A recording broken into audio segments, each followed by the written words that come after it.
Look around you. Sleep is everywhere. For some, it's a luxury. For others, necessity. For some, it's kittens. For others, it's not. And certainly, while some get too much, some, like with new age music, just don't get it at all. Everybody has their own ideas about sleep. But one thing's for certain, everybody needs sleep. What exactly is sleep? Why do we sleep? Why is sleep so elusive for some? And how does this affect everything from happiness to income? And how is this basic commodity being rebranded for a modern society? Hi, I'm Adrian Powell, father, lawyer, and heavy sleeper.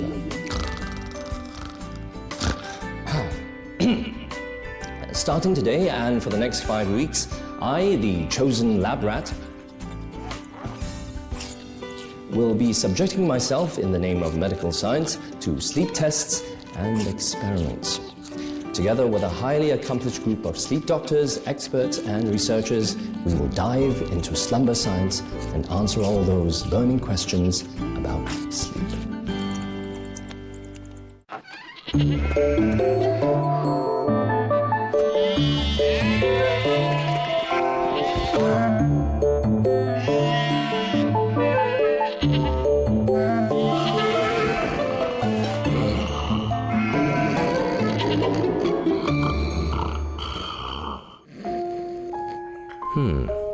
What exactly is the value of sleep?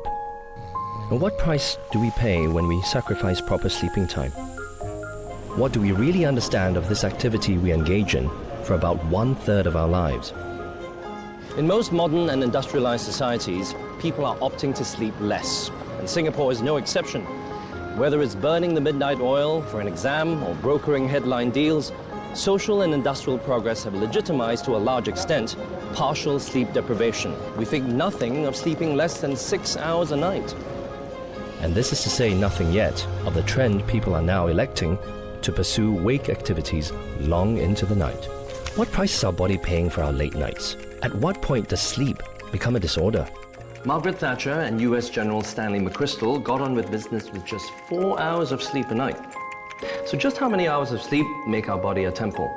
Well, the short answer is between 6.5 and 7.5. For the long answer, I've come to the sleep ward at the Sleep Disorder Unit at Singapore General Hospital, where I will be undergoing my first of many sleep tests and examinations. And that lady is Dr. Lim Lee Ling, who, among a litany of duties, chief of which is Director of the Singapore General Hospital Sleep Disorders Unit and Medical Director of the Singapore Neurology and Sleep Centre at Gleneagles Medical Centre, is also President of the Singapore Sleep Society. She should have some answers. So, Dr. Lim, can you tell me what is sleep? Sleep used to be thought of as a very passive state. So at the end of the day, when the lights turn out and you don't have anything more to do, the brain just switches off. But now we know that sleep is actually an active state in which there are dynamic changes in the brain, the heart, and metabolic functions of the body. Generally, after about 16 hours of wakefulness, we tend to require restoration, and this takes place during sleep. In the middle of the afternoon, I can feel, you know what, I really can sleep now. What's happening there? So we tend to have a peak level of alertness in our body and a minimum level. Now, the reason why you might feel sleepy in the middle of the day is because of the mid-afternoon dip. The mid-afternoon dip is actually a physiological time of reduced alertness, and it is why we can take naps in the middle of the afternoon, and that's quite natural. So in some cultures, this is entrenched as a siesta. So a person who has an overpowering need to take a nap in the middle of the afternoon usually has a significant sleep debt. That means the previous night or nights before, they haven't got enough sleep. Is it a necessarily unhealthy practice to have these siestas on a regular basis? It is useful in people who are sleep deprived in particular, because if you're sleep deprived, it is actually a good time for you to catch up on some of that lost sleep. So one of the ways you can catch up on lost sleep is if you take a mid-afternoon nap.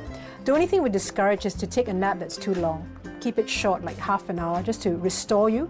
So there have been research studies which show that people who take mid-afternoon naps actually have less heart attacks. I think if you look at working mothers, busy executives, students, they generally are quite sleep deprived. And our concern as sleep physicians is that most people are generally sleep deprived. I really think we should make afternoon naps a law. Now, Dr. Lim, can you tell us exactly what happens in a sleep ward? For a certain segment of patients that require a sleep study, we ask them to stay in the sleep lab at night. We hook up wires on their scalp, into their nose, into the chest and abdomen. And when we do this, we can get their brain waves, their heart rhythm patterns, their blood oxygenation levels, and their body movements. We call it polysomnogram, which is another word for sleep study. When we do this recording, we get a composite picture of sleep. The readings that you get will help you diagnose particular sleep disorders? Yes. So the most common type of sleep symptom that we have, there's people who sleep too much. That means no matter how much they sleep, they feel still sleepy. This type of patient has some problem with their sleep quality. So when we record the sleep study, we can tell whether they have maybe too much light sleep, too little deep sleep. And then the other segment of patients are the patients who have what we call insomnia. That means they keep waking up in the middle of the night, or they wake up still feeling tired as if they never slept. So these types of patients, we also like to do a sleep recording because we can see what is causing them to wake up. And for a very small, rare group of patients, they actually have shouting, jumping, screaming. So when we do the sleep recording and we can capture these events, we can make a diagnosis. Sometimes it's a condition like seizures. I often wake up still feeling a little tired, and my wife informs me that I snore and I grind my teeth. When people snore, it usually means there's some blockage to the upper air passage. And often by itself, it's not that important medically, but of course it's important socially because usually it disrupts the sleep of the bed partner. But it could be a symptom of a serious condition known as obstructive sleep apnea. And in obstructive sleep apnea, there's a blockage to the air passage which occurs many times throughout the night. So what happens in obstructive sleep apnea is that there's interruption to sleep, so that instead of entering deep sleep, the patient might experience only light sleep throughout the night. So they can sleep for 8 hours and wake up feeling tired. It would be important for you to undergo an evaluation with a sleep study to see whether or not you have sleep apnea. Let's do it. I'm ready to count some sheep. You'll have to come back closer to bedtime. You'll be received by Nancy, our sleep technologist. It's mid-afternoon. I'm always sleepy this time of the day. And a perk me up is in order if I'm able to make my rendezvous with Nancy for the sleep study later. Desperately need a coffee. Sure. Every day, caffeine keeps a workforce of millions going. See you after the coffee break. As I run down time till I return to the sleep ward for my first night of sleep study, a short walk takes me to another sleep doctor. Professor Michael Chi is professor at the Neuroscience and Behavioral Disorders Program, Duke NUS Graduate Medical School, Singapore. He is a leading expert on the use of functional magnetic resonance imaging, or fMRI, to study the effects of sleep deprivation on cognition. At Professor Chi's research imaging lab, I'm going to be undergoing fMRI, which I'm told will reveal different parts of my brain engaged in detecting and differentiating things that I see. Now, how does sleep affect these parts of my brain? I'm going to be looking into my mind. Interesting. Let's check in with Professor Chi now. So, Professor Chi, how does taking images of the brain help us to understand sleep deprivation? When one performs a mental task, the parts of the brain that contribute to the performance of this task show an increase in blood flow, and this can be detected using fMRI. The signal change is very small, and we don't take a single shot, but many shots, and then put these together to determine that there is a significant change in blood flow as a result of your doing this task in particular parts of the brain. We use fMRI to study the extent to which the brain's information processing capacity is affected by a single night of sleep deprivation. This machine is actually able to isolate different parts of my brain and take a snapshot of it to determine the changes in it due to sleep deprivation. Yeah, indeed. Our major interest is to determine why some persons show a change in information processing capacity after one night of sleep deprivation, whereas others remain somewhat unaffected. To do this, we typically scan a person twice, once after a normal night of sleep and once after a night of sleep deprivation, and then we compare the sets of images and compare the signal differences in particular brain areas. And so, it is with equal proportions of excitement and trepidation that I have my head examined. In a few minutes, I'm going to be performing these tasks or practice for the brain scan that I've never had anything like that done before. Let the games begin. In this task, I have to look at a stimulus and identify the small letters that make up the big letter. My response time to each stimulus is recorded. H. Yeah, H. Yes. Sneaky, isn't it? It's like kind of randomly timed. You're getting slower. Hey. Concentrate. Stop talking to me then. Hands are trembling, Oh, wow. Come on. Yes. Keep it up. Oh. Okay, so this is your results. The passing mark for this is 80%. 80%? And you've got 84. You just passed. Having familiarized myself with the task, I now have to perform it again while undergoing my very first fMRI. Hi, Jen, are you okay? Yeah, I'm fine, thank you. Okay, so we're gonna start with the task. Okay. Now that my brain is wired up, the fMRI machine will pick up specific portions of my brain required to attend to this task. Bring it on. S-H. My brain workout lasts 45 minutes. The scientific team then spends the next few minutes adding my data to that of others, and then the next few hours crunching all the results on a computer. Well, that was fun. It's a bit like a kind of spa treatment without the benefits. With my brain scan settled, my next appointment is with Nancy, the sleep technician. She'll wire me up for my overnight sleep study. This study demystifies our body's inner workings when we sleep. So this is the room for your sleep study tonight. There's a bed over there, and there's a television. And Television? What more do I need? yeah. So and there's air Excellent. condition too, so you get all the comforts that you need. That's right, I could live here. In the early 1900s, the Surrealists highlighted the importance of sleep when they hung signs outside their bedroom doors. Do not disturb, artist at work. The Surrealists were firm believers in the workings of the unconscious, subscribing to the notion that people did their greatest work while they were asleep. My usual turning in time is fast approaching, and I'm ready for my sleep test or polysomnography, for those of you who dig big words. Hello, this is Radha. She's Hello, my Radha. colleague. So we'll be setting up the wires for you tonight. Excellent. I have to confess, I've had a couple of cups of coffee today. If you are really used to having coffee and coffee doesn't keep you awake at night, that's not a problem. Here we go! All right, we're going to find the exact location where we will actually put the electrodes on the head for us to monitor your brain waves. Okay. Okay? Got a very big head right now, is it? I can see. Well, It's just poofed up. So she'll be using a color pencil to mark down the position. So tomorrow morning, just make sure that you can have a good wash. Color pencil. Seriously. I'm going to put some bands across your chest. So this will be for us to monitor your chest movements when you sleep. Chest movements. Yes, so check on your breathing, electrodes on your body. Very seldom. This is for us to measure your snoring. Hopefully you'll be able to sleep tonight. I hope tonight is not one of those nights that I have trouble sleeping. Shall I stand up? So just stand up, we'll just check on your wires. Standing up. Like some kind of cyborg. Right now, I have to admit, now the lights are off and I'm on my own lying here, and it's actually time for me to go to sleep. I'm feeling quite awake. It's surprisingly not too uncomfortable, I have to say. All this contraption all around me, and this stuff. All of a sudden I'm very thirsty. I need a glass of water. Should I call for room service?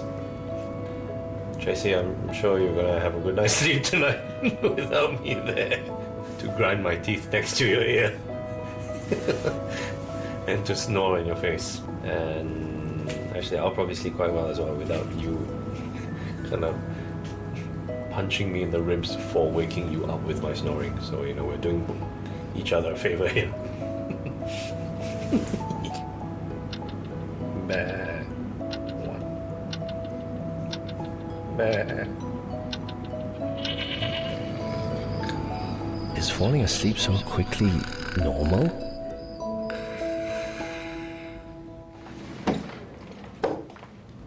Morning! From the computer, it seems that you slept pretty well. Actually, I have to say I had a very good sleep. So, you've been monitoring my sleep all night? Mm-hmm. So, I can actually look at the results now? Not now. What we have to do is that we have to analyze the study, okay? And the doctor will go through the results with you when you come back to see her. I feel confident about my polysomnography. Meanwhile, in the neuroscience facility not far away, So, Professor Chi, can you tell me exactly what is the science behind cognitive decline and sleep deprivation? Well, although the brain has an amazing ability to compute information, this capacity is actually quite limited. And to use whatever limited capacity we have to the best, we need to be able to focus and sustain our attention. When we're sleep deprived, our ability to sustain and focus attention is often reduced. Sometimes this can lead to accidents. Now, earlier we asked you to identify small letters that were embedded in a bigger letter as quickly as possible. Doing this requires both sustained and selective attention. Now, in persons whose performance drops when they are sleep deprived, the control areas in the brain that help direct the attention are less active during the task, and this also affects the visual parts of the brain that are collecting that visual information that you have to process. Are there any latest findings that you've encountered in the study of cognitive decline in sleep deprivation? Well, one finding we are quite excited about is that the period even before you see the stimulus can be affected by sleep deprivation. So in the experiment you did, you saw a stimulus and we found changes in brain activity in response to that stimulus. But even before you see that stimulus, when your brain is preparing for its appearance, you can see that in sleep-deprived persons, there's reduced activity. A lot of people think that you can train your way out of sleep deprivation, to be more tolerant to its effects, but in fact, you can't. So there are people who seem to be more predisposed to resisting the effects of sleep deprivation than others. Yes, exactly, and it's trying to differentiate these people who on the surface look the same that our research is geared towards. So, what have we learnt about sleep so far? Sleep has a pattern. We sleep in stages and we dream in stages. Digging deeper, let's hunt down Dr. Lim and have her analyze my sleep study charts. So, Dr. Lim, how do my sleep study results look? Well, I think to answer that question, we first have to go through your sleep questionnaire. You have snoring, you have unrefreshing sleep, and then you have mild sleepiness. So mild sleepiness during the waking the daytime. hours. Yeah. The next step is how do we investigate this? And we've already done the sleep test, so I think now would be a good time to show you what your sleep study showed. On that night, you remember that you had a lot of wires on your scalp as well as your nose and mouth, and on chest and abdomen. So this gives us a very good composite picture, and that composite picture we call it a polysomnogram. The first parameters that we like to look at are the brain waves. These waves here are quite fast. That means they're very closely spaced, and that signifies wakefulness. Down here you can see your heart rhythm, and it's beating very nicely and regularly here. We also have your breathing pattern here. You had some probes into your nose and around the mouth region, and if it goes up and down in this nice smooth pattern, what we call a sinusoidal wave, then this means that you're breathing steadily. And you're breathing quite well. You can see your oxygenation here is 98 to 99%, and that's very good. So here, you're still awake, you haven't quite fallen to sleep because your brain waves are quite busy here, still quite active. So you can see that this gives us a composite picture of your brain, your heart, and your breathing and your oxygenation levels. I must say that you did very well on this test. Thank you very much. That you fell asleep within a very short time. So this is the whole, what we call the sleep hypnogram. So if we take the summary of it here, you were awake for a few minutes in the beginning, usually within 10 to 20 minutes it's normal. Then you fall into successively deeper stages of sleep here. So this is light sleep here, 1 and 2, and then 3 is deep sleep. So normal people, they go from wake to light sleep to deep sleep, and then they go to light sleep and dream sleep. And this is the first cycle. So most people have 4 to 6 cycles of this. So you can see from your sleep architecture that you have 1 sleep cycle here. So light, deep, light, and then dream sleep. So you have 1 cycle here, 2 cycles here, 3 cycles, and 4 cycles, which is really excellent for a sleep test. That's actually slightly unusual. You must be somewhat sleep deprived to sleep so well in a hospital setting, which is good. So if we look at it in detail, going back to the sleep study, we can tell how your sleep is progressing. When you see in wakefulness, a person actually has got very busy, closely spaced together brainwaves, and that's wakefulness. Then once you go into sleep, it slows down a little bit, they space out a little bit more, and then in deep sleep, the sleep waves become very big and deep. Yeah. And then in dream sleep, there's a special feature in which your eyes actually dart from side to side, and we call it rapid eye movement. So rapid eye movement usually refers to what we call dream sleep. Right. We can actually detail your sleep architecture, meaning how much light sleep, deep sleep, and dream sleep that you get as well, and then look at the whole picture, like how you go through the normal sleep cycles. And the role of the sleep test is to see whether you're sleeping well and whether you're breathing normally. What is that? That's a good question. There's some disturbances that we get from time to time. This is your leg moving, usually just a random body shift. Okay. And if you have too many of these, it's not good. Would that include just shifting position? Yes. Now we can actually see a videotape of your sleeping, and we do record it at the same time. So If we see an unusual disturbance like that, sometimes we'll just look at the video at the same time. And if it's a very unusual, striking movement that suggests something unusual like seizures, then we'll be concerned. Well, the good thing about your sleep test is that you seem very normal, except for some snoring episodes. And the snoring episodes are signified here by the microphone here. You can see that in the snore microphone that there are some disturbances here. I can give you a fairly clean bill of health in terms of your sleep, except that you snore, which is probably not a happy thing for your wife, and you might want to get that taken care of. So if there was one simple, basic message that you want people to know about sleep, what would it be? Sleep is directly related to our performance, and a lot of people don't seem to be aware of the fact that when we don't get enough sleep, the brain is the first to be impacted. So I see so many patients every day that have some form of brain malfunction, but they actually don't attribute it to their lack of sleep. They may be irritable, depressed, they're not sleeping well, and they actually end up having diseases. But what they don't realize is that the cause of it, in many cases, is because they're not getting enough good quality sleep. While we tend to think that sleep limits our day, sleep science confirms that it is in fact the contrary. One of the important functions of sleep is to restore energy balance in the brain and to allow for the housekeeping of brain connections that are made as you encounter different experiences in the day. Now, this is very important for memory consolidation or strengthening of memories, and also to clean out irrelevant things that you may have picked out in the day. This is a point that perhaps a learner at every age should pay heed to. Sleep keeps us going. Our bodies renew and repair during the restorative stages of sleep.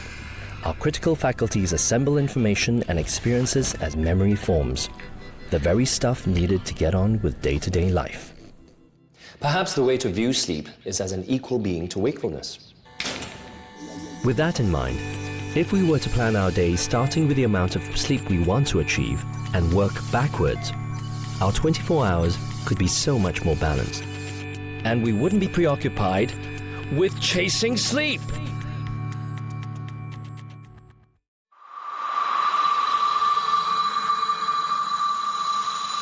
Diazepam, midazolam, zolpidem, benzodiazepines, amitriptyline, doxepin, mirtazapine, antidepressants. If you're wondering, these are pharmaceuticals that help people sleep. And people who take these, you should already know, are suffering from insomnia, the inability to fall asleep, stay asleep, or get good quality, refreshing sleep.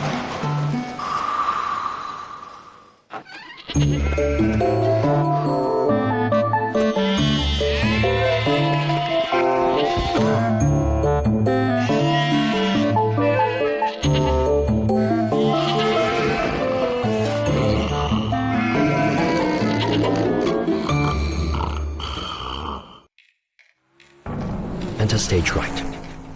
Or was it stage left?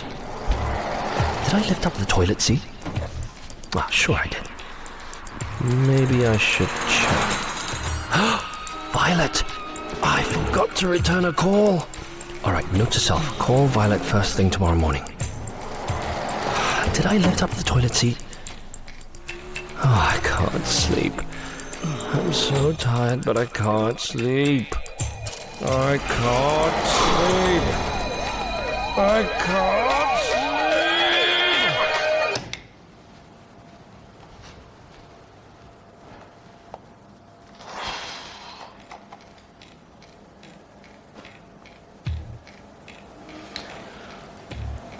Would we be so distressed if insomnia only affected us during the night? Much like how a substandard meal or bad sex might depress us temporarily? Because by the next day, we would have forgotten all about it and moved on with our lives with some sense of normalcy. But no, insomnia has other ideas. Not sleeping at night has a carry-on effect that leaves you sleepy in the daytime, fatigued, and diminished in concentration. That was a really rough night. Didn't get to sleep till 5 a.m. Fine if it was a night or three, but what happens when this inability to sleep drags on for weeks and months? Without a great stretch of the imagination, one can see how this carry-on effect can quickly turn into a knock-on effect on our well-being and daily performance. Insomnia is a daily, 24-hour, 7 days a week sleeping disorder. While it is enriching hosting a sleep science program, this episode on insomnia is of particular interest to me. I myself am having trouble with the Zs. This week we'll be zooming in on the science of insomnia. Does warm milk before bed really help? What about reading? Experiments this week will put me through the paces of remedies for insomnia. First order of business is to check in with our friendly Sleep Society president, Dr. Lim Lee Ling. After all, my insomnia is self-diagnosed, and my understanding of the problem is disparagingly broad. Surely it can't be as simple as no sleep equals insomnia, or can it? So, Dr. Lim, I occasionally have periods where I have trouble falling asleep or have interrupted sleep during the night. Does that constitute insomnia? And if not, then what is insomnia exactly? Well, insomnia is a symptom, and it refers to usually difficulty falling asleep, difficulty staying asleep, or a perception of unrefreshing sleep. So the most common form of insomnia we probably see are the first two, that people have difficulty falling asleep. So these people may toss and turn in bed for hours before they eventually drift off to sleep after several hours. Then we also have those people with difficulty maintaining sleep. So they may fall asleep quickly, but they tend to awake at about 2 to 3 a.m. These people have what we call early morning awakening. And the last category of insomnia are those people who actually have a perception of unrefreshing sleep even though they've slept for 6-7 hours. So they have no difficulty falling asleep and staying asleep, but when they wake up they still feel tired. These symptoms constitute what we refer to as insomnia. That last category, the perception of unrefreshing sleep, how does that happen? I mean, if you're having 8 hours sleep, does it mean that the sleep isn't good quality sleep? Or people who have got the perception of unrefreshing sleep, usually something disrupts the normal sleep pattern so that they don't enter into deep sleep. So insomnia becomes a problem when it's persistent, going over several weeks, and it impairs our social occupational functioning. I think most of us have probably had the occasional bout of insomnia, stressful periods, and it's a day or two and then it passes off. But for the type of serious insomnia, which probably affects about 10 to 30% of the population, it's quite persistent. And as doctors, sleep specialists, we probably just see the tip of the iceberg. So you mentioned stress. Now, does that then mean it's more a psychological thing, or is it psychological and physical, or? Okay, well, this brings us to the question of what are the common causes of insomnia. The two common conditions, medical conditions which cause insomnia, are anxiety and depression. And then the one that's not really classified as a medical disease is stress.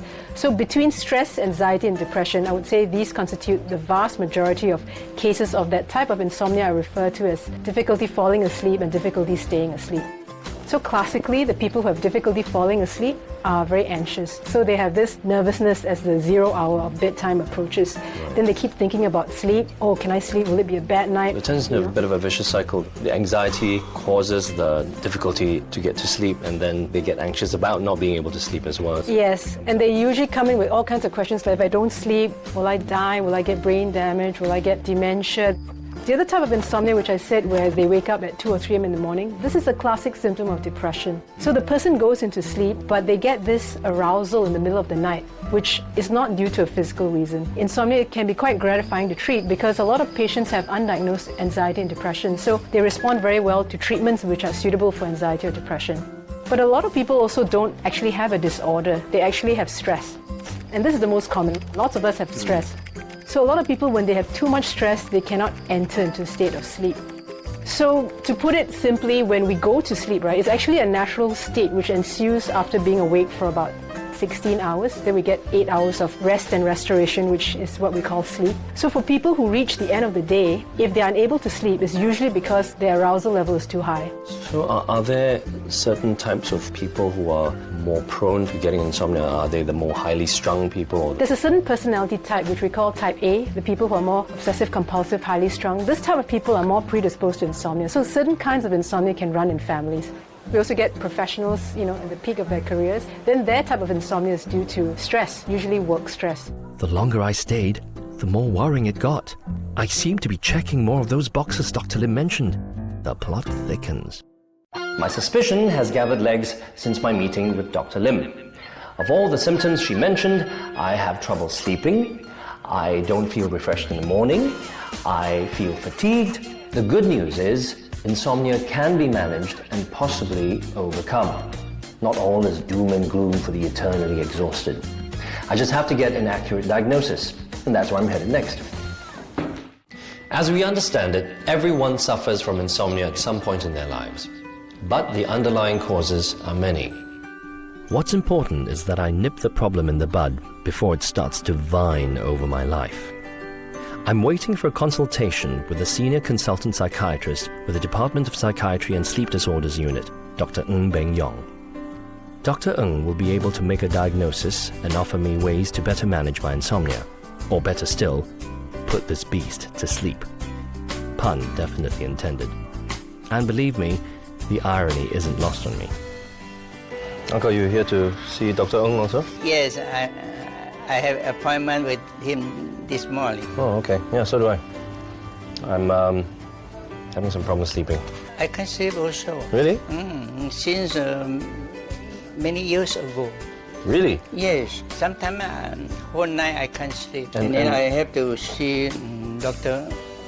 for treatment. So, is your sleeping disorder completely cured now, or is it something that you still have to... Yeah, I think now I can sleep quite well. That's very good.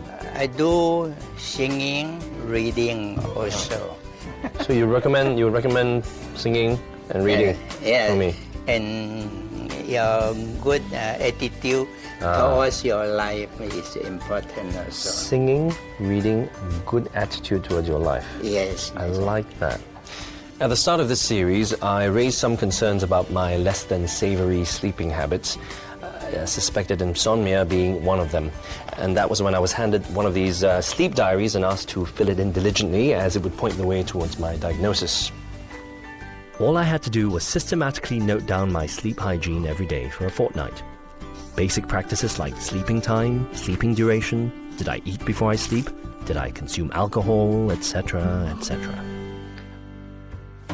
Hey, hi, Adrian. Hi. Good to Very see you. nice to see you. Hi. Here's my sleep diary, which I've dutifully filled in. Maybe I can find a bit more about your insomnia story first before we come to the sleep diary. Okay. Over the last few months, maybe 3-4 months perhaps, haven't been sleeping as well as I usually do, I guess. On average, sometimes I get 4 hours of sleep, and this is like interrupted sleep through the night. How often does this happen? It happens most nights. Oddly enough, just sit on a chair in the afternoon, I'll probably doze off and get into a deeper sleep than I do actually sleep at night. Suppose you're lying in bed, not able to sleep, Adrian. What are the thoughts that will go on in your mind? My mind just seems to be racing. One thing I am guilty of is the last thing I do before switching off the light is be on my laptop. And I'm already in bed with my laptop. Wow. Yeah, and then I have to be, told off to shut it down. Do you drink coffee? I do. Just 1 cup in the morning. One, sometimes two. Do you happen to enjoy chocolates? Actually, no. I contain caffeine as well. Oh, not really. Do you do any exercise? Very occasionally.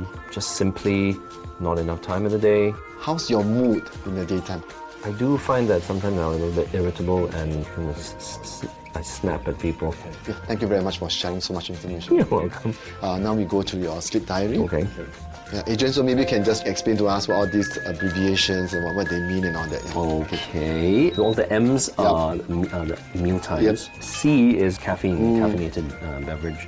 So it looks like here you actually slept quite well, isn't it? One of those rare nights. Yeah, yes. yeah, no problems here at all. Yeah. What happened here on this night? Yeah, there was a certain project that I was quite excited to get my hands on doing, and there was a choice between either waking up the next morning to do it or to do it right when it was fresh in my mind. And I made the choice to get out of bed. I got out of bed, went on the computer, and even after it was finished, I got back to bed. I still couldn't sleep. I was just kind of excited about it, I suppose. So I think here the problem is that you don't have enough time to allow yourself to switch off mentally. Because most of us will need an hour or so to calm down so that we can allow ourselves to negotiate the transition between wakefulness and sleep. So coming back to here, so I noticed that you actually drank alcohol in the evening. Yes. Partly because I quite like it. Okay. Okay. Looks like I have a very good understanding of your sleep problems right now. Okay. So maybe I'll go on to explain to you why you have this sleep problem. Right. So certainly there are many factors coming into play. Okay. They will increase your arousal level. and therefore you cannot sleep well. So the one factor that I can identify is use of alcohol. Really? Yeah, and also what we call the inadequate sleep hygiene. And another big factor is what we call conditioning. So I'm going to explain all these factors to you one by one. So your use of alcohol, so that can be quite tricky because for some patients, they actually find that alcohol helps them to fall asleep. But then alcohol does lead to other problems. It leads to what we call fragmentation of sleep. Right. Every 2 or 3 hours you wake up. So that's the effects of alcohol. It prevents you from getting very good sleep, very deep sleep. Then your lack of exercise. So yeah, it's very important to have a certain amount of exercise, at least 5 times a week. Yep. What? Yes, and it has to be to your faster heart rate, makes you breathe faster. Things like doing housework doesn't count. Yes, a lot of patients ask me that, whether housework counts or not. It doesn't. This thing about sleep hygiene. Sleep hygiene is a set of behaviors that we do in the daytime and also night time that will cause us to sleep better or sleep worse. So you mentioned that you will bring your laptop to bed. It's quite a serious problem. So if you are so used to doing your work in bed, after a while you kind of associate the bed with using your laptop, with doing work, rather than with sleep. Is it a bad idea also to watch TV in bed? Yes, all of us should keep the bed for sleep and for intimacy and nothing else. But it'd be good to have a routine every night, having a cold bath or a warm bath, a glass of milk. So I'm going to pass you this CD. So we will teach you a method called progressive muscle relaxation. Okay. So basically it gets you to contract your muscle groups one by one and learning to contract and then relax. I see. So it may take a while before you master the technique. Okay. Yeah, and then once you kind of master the technique, you can use the method to help you negotiate the transition between wakefulness and sleep. Okay, I'll give it a try. Really? This new age living therapy stuff works? I hear those at home thinking. Now, Dr. Ng has prescribed to me a very special soundtrack to help me sleep. It's called the Progressive Muscle Relaxation CD, and it's supported by the Singapore Sleep Society. So, let's get some sleep.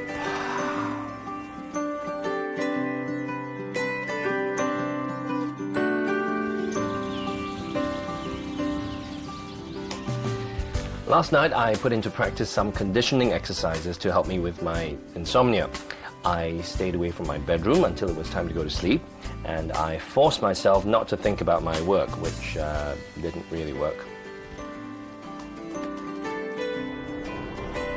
Well, Dr. Ng, I gave this a try, and I have to say, it is actually very relaxing, but I imagine it's something that I'd have to put into practice on a regular basis for a period of time before I can actually feel the effects. Yes, so the key here is actually you need to practice and rehearse. So, Dr. Ng, are there any other factors I might be able to change that might be able to help me sleep? For example, my sleep environment? So I think certainly we need to pay attention to the temperature of the room. So if it's too cold, that may cause you to wake up in the middle of the night.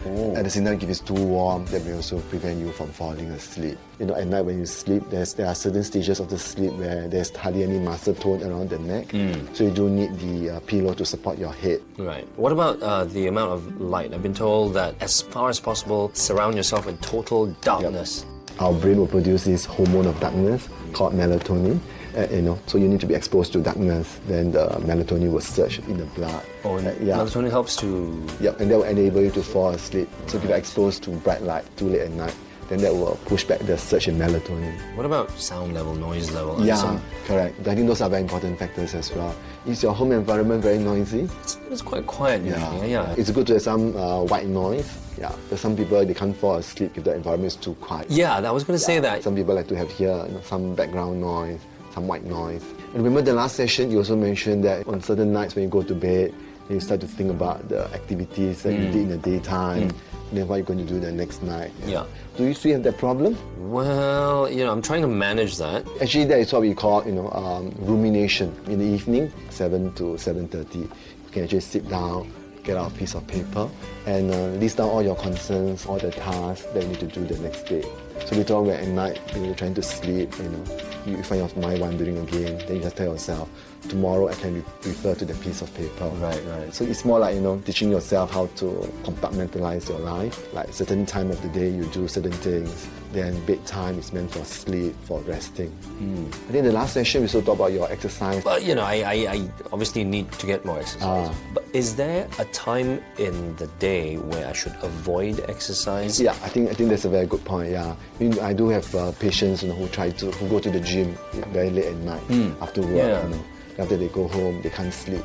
So that should be avoided generally. Yeah, we have this thing called core body temperature. Right. So at night, before you start to feel sleepy, the core body temperature will actually come down. So give you exercise very close to your bedtime. The your temperature rises. Yeah, temperature rises, and that prevents you from falling asleep.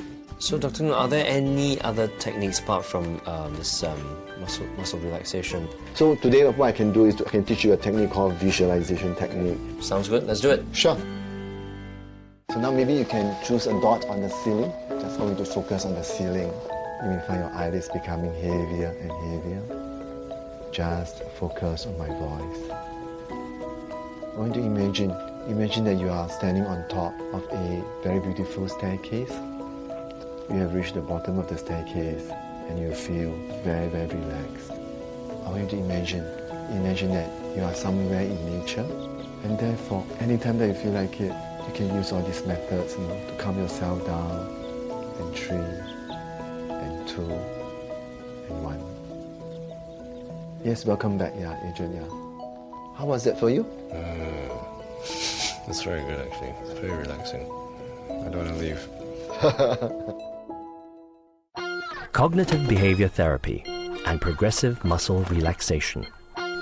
If these practices seem familiar to you, that's because they are. We all do it in our own little way. A warm glass of milk, soft music, reading before bed. These activities relax us and get us ready for sleep. We may teach patients how to do something we call progressive muscle relaxation. We teach them to relax specific muscle groups in turn. So if the patient is actually able to practice this before bedtime, instead of what they used to do, which is fretting and thinking, oh no, I can't sleep, it's going to be another bad day, all that sort of catastrophic thinking, if they can replace that with relaxing techniques which we teach them, then gradually they can fall to sleep naturally. So they have this ritual of relaxing themselves. For any new habit to take effect, it takes about at least 4 to 8 weeks. So during this time when they're learning it, that's when the sleeping pills and other drug therapies You come don't in. get anxious about that as well.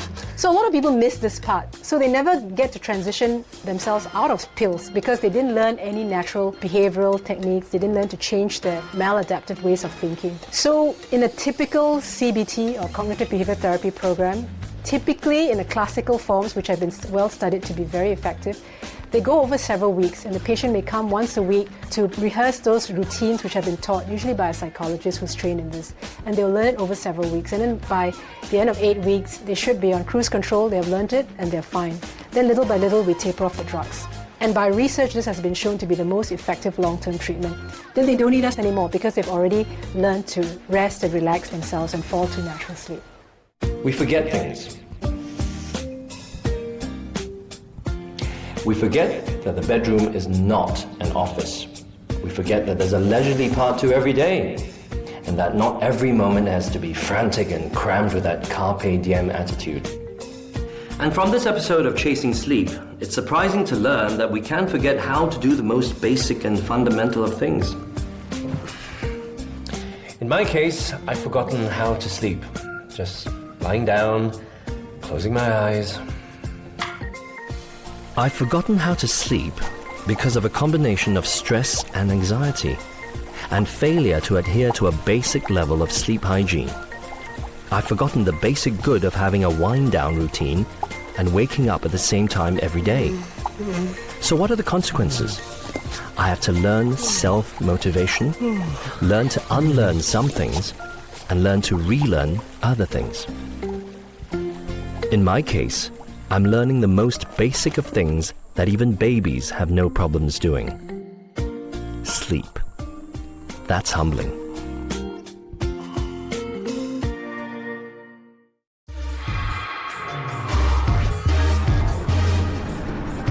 One invention in the 19th century has led to people keeping later hours in the 21st century. For a long time before that, We worked in the day and headed home to rest when it was night. The invention in conversation was the bright idea, literally, of one Thomas Edison, who in 1880 invented the light bulb. More than a symbol of the industrial age, the humble light bulb has gone above and beyond to create a new breed of people, the nocturnals.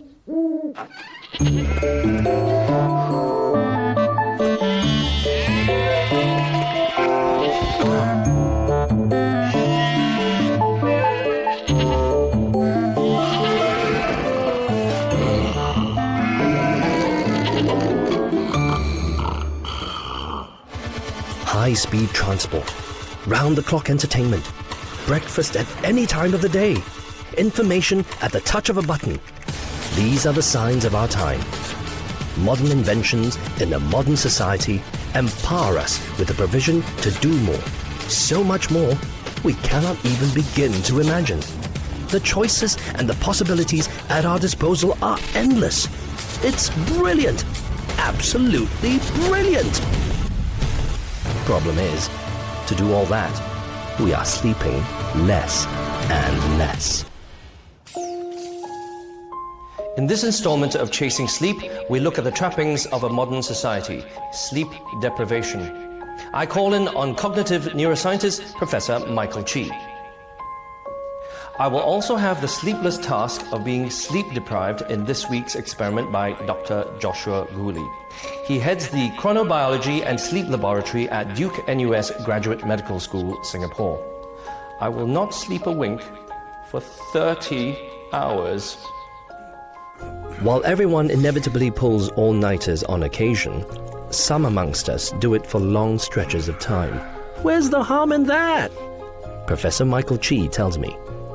Well, earlier on in the program, we talked about the effect of sleep deprivation on attention, memory, and decision making. But in addition to its cognitive effects or its effects on the brain, sleep loss also has a very negative effect on metabolism. Specifically, persons who habitually restrict themselves from sleep tend to gain weight, have a higher risk of developing diabetes mellitus, and also have a higher risk of heart attacks. Now, one thing that is interesting is that if you stay up all night, the brain signals for having been sufficiently fed are weakened, so you think that you have not had enough food even though you had a perfectly good dinner. And this faulty signaling results in increased tendency to eat without knowing it, and you pile on the pounds. The other thing that's interesting is that if you habitually restrict sleep, the secretion of the body's main stress hormone or cortisol is elevated, and this has negative effects on metabolism. It tends to tip you towards a diabetic type state,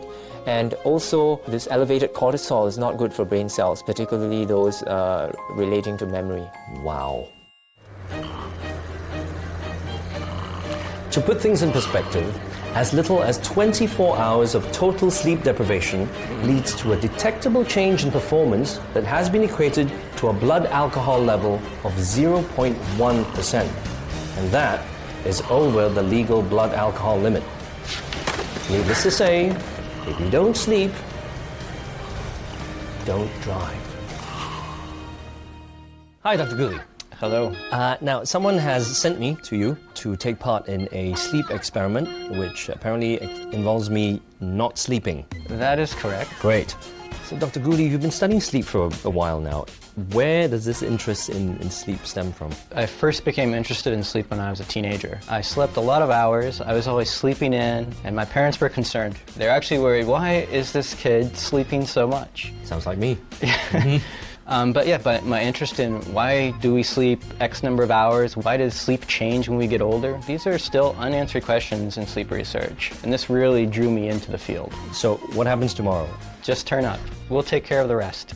Something that I should avoid doing before I start this test? Are you a coffee drinker? Very much so. Can I ask you to please refrain from coffee tomorrow morning? Would it be cheating to have a full flask just before I come? Yes. No caffeine. Okay? No caffeine, basically. No caffeine. So come in well rested, and then we'll sleep deprive you. So during my 30 hours incarceration, am I allowed to have anything with me? You can bring some personal items. However, there are some things we don't allow. Okay. We keep a time-free environment We don't want you to know what time of day it is, because if you did, it might affect how you perform and how you rate your alertness on some of the tests that we do. Okay. So that means no phone, no laptop. You're living in the chronobiology hotel. Lovely. Now, during this 30 hours, I will be fed and watered, won't I? We will feed you. Okay. Yes, we will, and we'll give you drinks. However, it's on a unique kind of schedule. So Okay. instead of having breakfast, lunch, and dinner, we're going to give you multiple small meals spread out over the course of the 30 hours. And that's also designed to keep me awake. It will help keep you guessing as well as what time of day it is. And I'll have toilet breaks, presumably. No. Yes, yes, you will. No, you'll have the opportunity to go to the bathroom. Are there certain types of, I don't know, personality that are kind of predisposed to performing better during sleep deprivation? In our experience, our best performer happened to be someone who was in the military. His performance didn't change that much, but that's the exception to the rule. Most of the time, people do show a severe deficit in performance after about 24 hours or so. With 30 hours of sleep deprivation, I would predict that you will have difficulty. Oh, yeah? Would you like to place a wager on this? No. Okay. Having said all this, are you ready for tomorrow? No. But let's do it anyway. Very well then. Excellent. I'll see you All right. tomorrow. I will see you tomorrow. Thanks very much. In the first episode of Chasing Sleep, we went through a laborious process to establish that generally 6.5 to 7.5 hours of sleep is what human beings need if they want to spend a decent amount of time here on this earth. But as is usually the case in television, I will now be put to a test which is contrary to everything that has been deemed good and true. My producers have volunteered me to stay awake for 30 consecutive hours.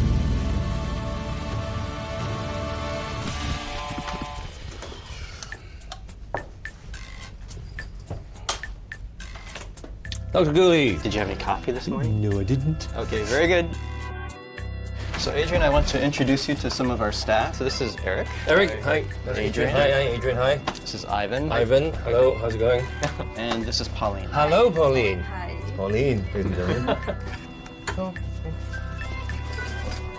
Goodbye, world. So Adrian, this is the room that you'll be living in for the next 30 hours. Okay.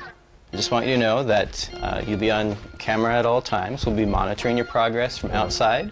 Okay. We'll also have people come in and monitor you as well. As you notice, we have no windows. Once you get into bed, you'll stay in bed. Okay. I believe I'm allowed one phone call. Honey? Yeah. If I'm not back in 30 hours, call the police. Okay. Okay. I'll take that. Oh, yes. Okay.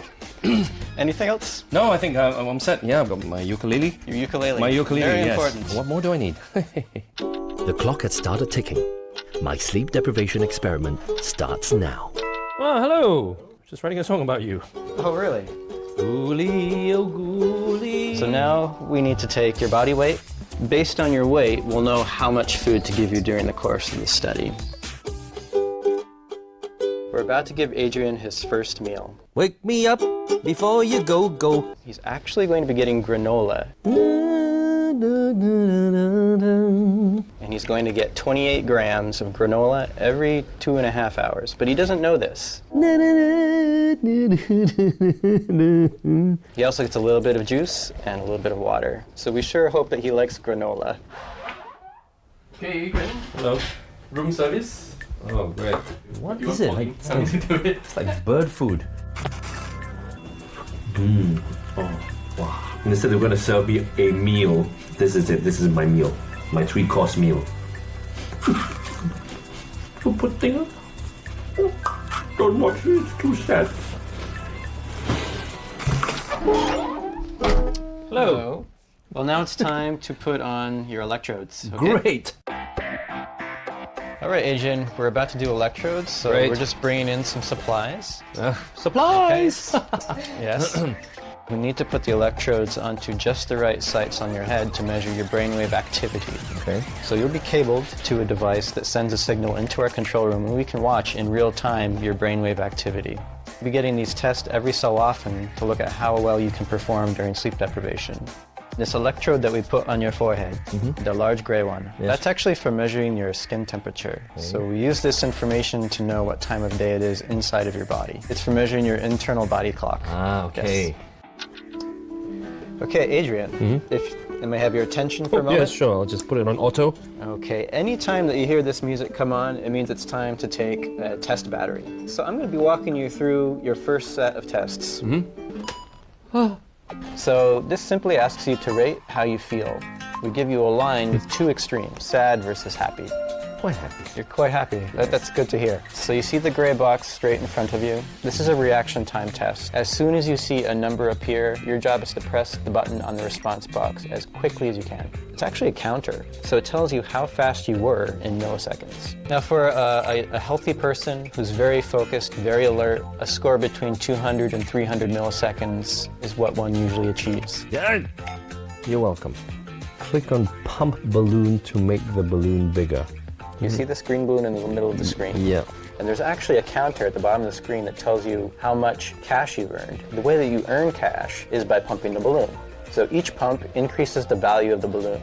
However, if you pump it too much, it will burst and you get nothing. So it assesses how risky your decisions are. There you go. You just burst your first balloon. I have. Come on! Okay, that's just as a gauge. Congratulations. Okay. You finally cashed in. Okay, very good, Adrian. Thank you. You just finished your first series of tests. Yes.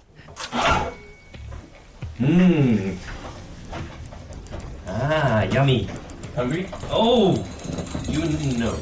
I better eat this if I'm gonna last through the next God knows how many hours. It's so dry. It's so dry. But you will not break me.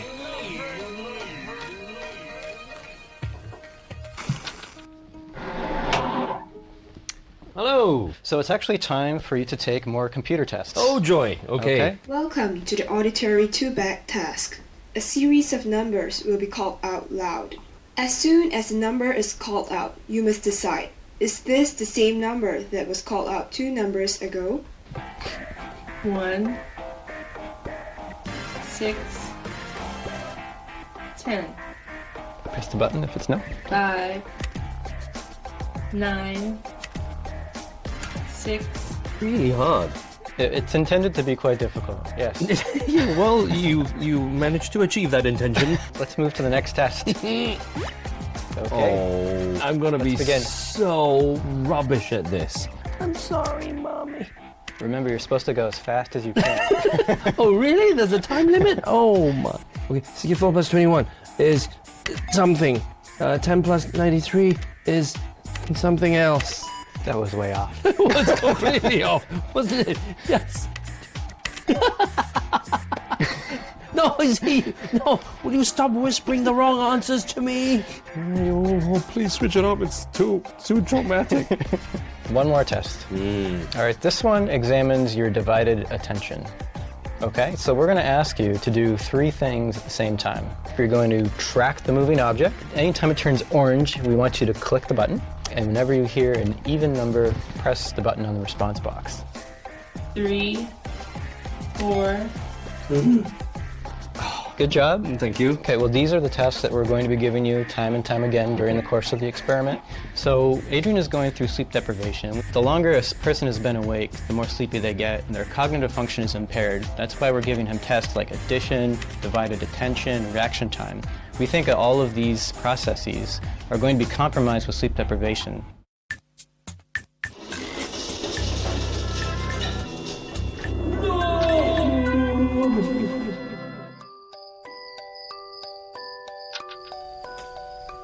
Four, 3.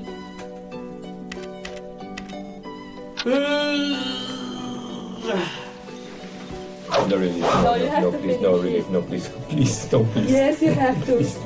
I'm at my breaking point already.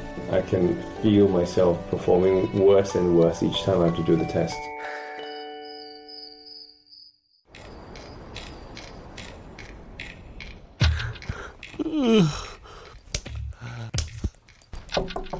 Man. Hey. Hello. Yeah, so you have done your test? Yeah, I think I'm...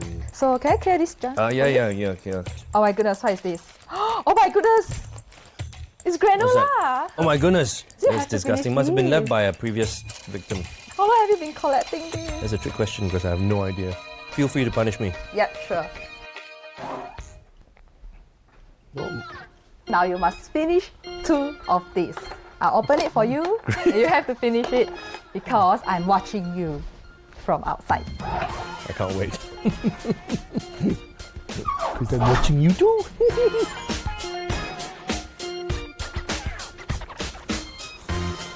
Adrian, we are watching you. I'm just, saving it for a rainy day. Your reward! You need to eat the leftover granulas. Wow! I love you, Pauline. Oh, thank you. Let me present you our certificate of participation. It's a green balloon. Can you blow it up? 用豆腐，用豆腐。Yeah, really, this really makes me appreciate sleep and food a lot more. I tell you that. Freedom. Oh my goodness, and it's still enclosed. I want to see the sun. I even want to see the rain if it's raining. All right, Adrian, congratulations. Oh, thank you very much. Thanks for having me, and thanks for your hospitality, guys. Thank you. Nice to have spent the night with all of you. Take care, guys. Thanks very much. Bye. Bye. Thus far, short-term sleep deprivation puts us on a course towards lapses in recognition and lapses in memory. Some nights ago, I was here at the Duke NUS Chronobiology and Sleep Laboratory at the Singapore General Hospital, where I stayed in a sound-attenuated room, ate countless little meals, and performed over 100 tests to assess my performance. I'm now here to find out what that outcome is. Oh, one little detail. I was also made to stay awake for 30 continuous hours. Yes. Morning, Dr. Gooley. May I offer you some granola? No, please. It's all yours. All right, very well then. Would you like to see some of your results? I would love to see my results, Okay. please. Thank you. So we put a skin temperature patch on your forehead, as you recall, and we monitored your skin temperature across a 24-hour time span. Of course, you're awake this entire time. Yes. So more or less, the forehead skin temperature rhythm tracks the rhythm of alertness. So we would expect that your alertness levels would be at their lowest right around here, between about 5 a.m. and 7 a.m. Your forehead skin temperature, as well as many other rhythms of the body, are under control of a central clock in the brain. So first, let's take a look at your brainwave signals. So what we've done is we've taken out your brainwave activity from the reaction time tests. So this is your brainwave activity in the slow wave activity range during the reaction time test. So slow wave activity is usually most prevalent during sleep. So when you go to sleep, the brain sort of slows down and there's much more of this slow wave, what we call delta activity. Okay. Now if someone is sleep deprived, you'll actually see some delta activity getting into their waking brainwave signals. And so now, knowing this, take a look at this graph. Your brainwave activity shows that your slow wave activity was fairly low during the early part of the experiment. Then at around 3 a.m., your brain really started to slow down in terms of its activity. Yes, it's a very dangerous time to be on the road. The longer a person stays awake, the more likely they'll have a lapse in judgment. But on top of that, you also have an internal drive coming from the internal body clock, and it's actually telling you to be asleep at that hour. So these two factors combined make for a very dangerous situation. There have been studies that have looked at this for single vehicle car accidents. They reach their peak at around 5 to 7 a.m. That's the worst time to be on the road. Right. Okay, during the mood scales, we also ask you to rate how happy or sad you were. Yes, quite a dramatic change during the course of the sleep deprivation. When you first came in, you were about 90% happy. You were a very happy guy. Yes, and I then was on something. caused you to become less happy over time. But you really did hit a trough here in terms of your happiness. You were quite sad. It was very sad. I mean, to put a positive spin on it, you're about 10% happy there. No, it was, I hit a low point. Okay, so after this, you took the reaction time test. Now, you actually had a pretty fast reaction time when you were well rested, but over time, you can see it's quite obvious that you can't respond as quickly to the stimulus. So you were asked to pump up a balloon up to the point where you thought, okay, I'll cash in and take the value of the balloon, right? Yeah. So early on, fairly conservative. You pumped up the balloon to a certain amount, around 55 cents or so, I'll stop. This is where I'll cash in. Now, very interestingly, after about 24 hours, there's this tremendous spike in your cash-in value, which means that you're taking a bigger risk. It mattered less and less to me that I was losing more and more. You were in a room with no time cues. Casinos, no clocks. It's very easy to lose track of time in a casino. Games are very fun to play, whether or not money is on the line. So you can imagine that at a certain time, people might be taking bigger chances. So you were asked to add. All right? These are the results for the addition task. You had a tough time adding. I just do anyway. You started off solving your math problems at a rate of about 1 every 5 seconds. Okay. And you became progressively worse as the study went on. And then you got better. So this is more or less what we call a second wind phenomenon, where a person performs worse and then better again, even though they've been awake longer. And the reason for this second wind is this internal circadian clock. This signal is promoting alertness at this time. So it's not as if I stay awake longer, I'll eventually be very good at performing again. Yes, there's some rebound, some recovery in your performance, but you never quite get back at that rested level. I mean, the story is, you just can't overcome your body's urge to sleep. Well, Adrian, I want to thank you for taking part in our experiment. I think we learned a lot. I certainly have. Well, before you go, I just have one parting gift for you. Oh, that's nice. Adrian? This is modern society. It's futile fighting the modern age. But it is worthy to note that our bodies have not developed as fast as our inventions. Human beings were meant to sleep, then and now. Good night.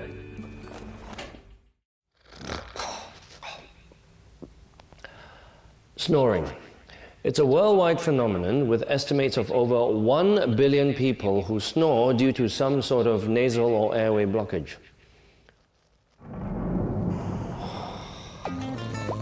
If you're looking for ways to curb snoring, a quick search on the internet will yield remedies such as nose clips and nasal strips.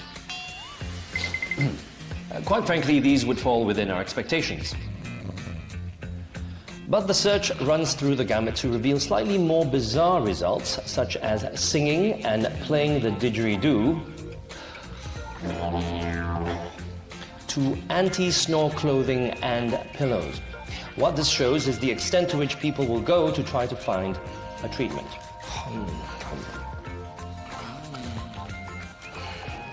But the blight of this sleeping disorder is best summed up by the people who have to put up with our snoring, and these are the people that are closest to us.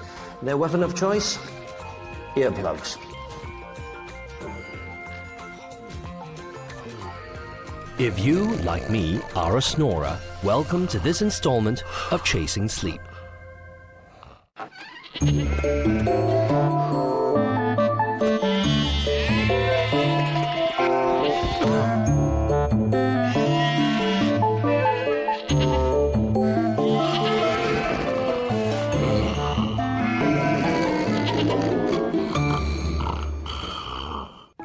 Would you divorce your spouse for snoring?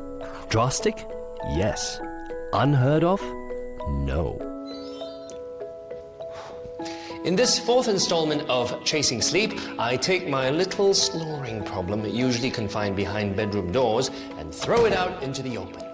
For this week's experiment, I call in on Dr. Ignatius Mark, who shows me parts of myself that even I have never seen before. But first up, Dr. Ong Tan Hao, a consultant at the Department of Respiratory and Critical Care Medicine, Singapore General Hospital, tells us everything we need to know about snoring, but we're too embarrassed to ask. So, Dr. Ong, exactly what causes snoring? When you snore, it's because the air that comes in when you're breathing down your air passage the air passage gets narrowed. There's a layer of soft tissue at the back of your throat called the soft palate. If the airway is narrowed, that will vibrate, and that causes this loud noise that we call snoring. So basically anything that causes narrowing of the airways. So in some of us, it's because your nose is blocked. Then you tend to open your mouth, and that accentuates the snoring. As you get older and there is more weight, more soft tissue around your neck, that causes narrowing of the passageway behind, and that can cause you to snore as well. Oh, I see. So basically it's the nasal passages. Not just the nasal passage, but when you breathe through your nose and it goes down to the back of your throat. So the nose is just the beginning of that passage. Right. Behind your tongue is actually another area that can narrow significantly. Any blockage or obstruction? From here to so here. It's your kind of flapping. Not exactly flapping, but at the back of your throat, if there's narrowing, the soft palate will vibrate. Seems to be a problem that my wife claims that I have. I seem to be snoring more and more, apparently. In men who are middle-aged, up to 50% of them snore regularly. So it's very I'm quite normal. Yeah, it's very common. Snoring per se is actually not associated with increase in cardiovascular disease, in heart problems, or in stroke or high blood pressure. A lot of people come and tell me, oh, I'm snoring, will I die in my sleep? But if it's just simple snoring, it's actually not such a big problem. But among the group of heavy snorers, about 4% of middle-aged men have a condition called obstructive sleep apnea. What happens is, it's not just that the passageway narrows when you sleep. For instance, if you're quite fat, or if you have a very small jaw structure, the narrowing can be so severe that it obstructs completely. And when that happens, your blood oxygen levels can drop while you sleep, and it causes a disruption in your sleep. So this repeated drops in oxygen levels stresses your heart. It can cause you to have surges in blood pressure. They also cause a patient to be very tired. Very severe cases, I've had patients who fall asleep talking on the telephone, or when people come to visit Chinese New Year, Hari Raya. Those who have OSA will definitely be snoring. Oh yes, almost certainly. Is there a remedy for OSA? Certainly. In patients who are not as severe, or who have sleep apnea only in certain sleep postures, we treat conservatively. So basically we tell patients to lose weight if you can. So losing weight helps certainly. But of course it's very easy for me to say go lose weight, but many patients can't do that. Or if the sleep apnea is more severe, then you need to treat more aggressively.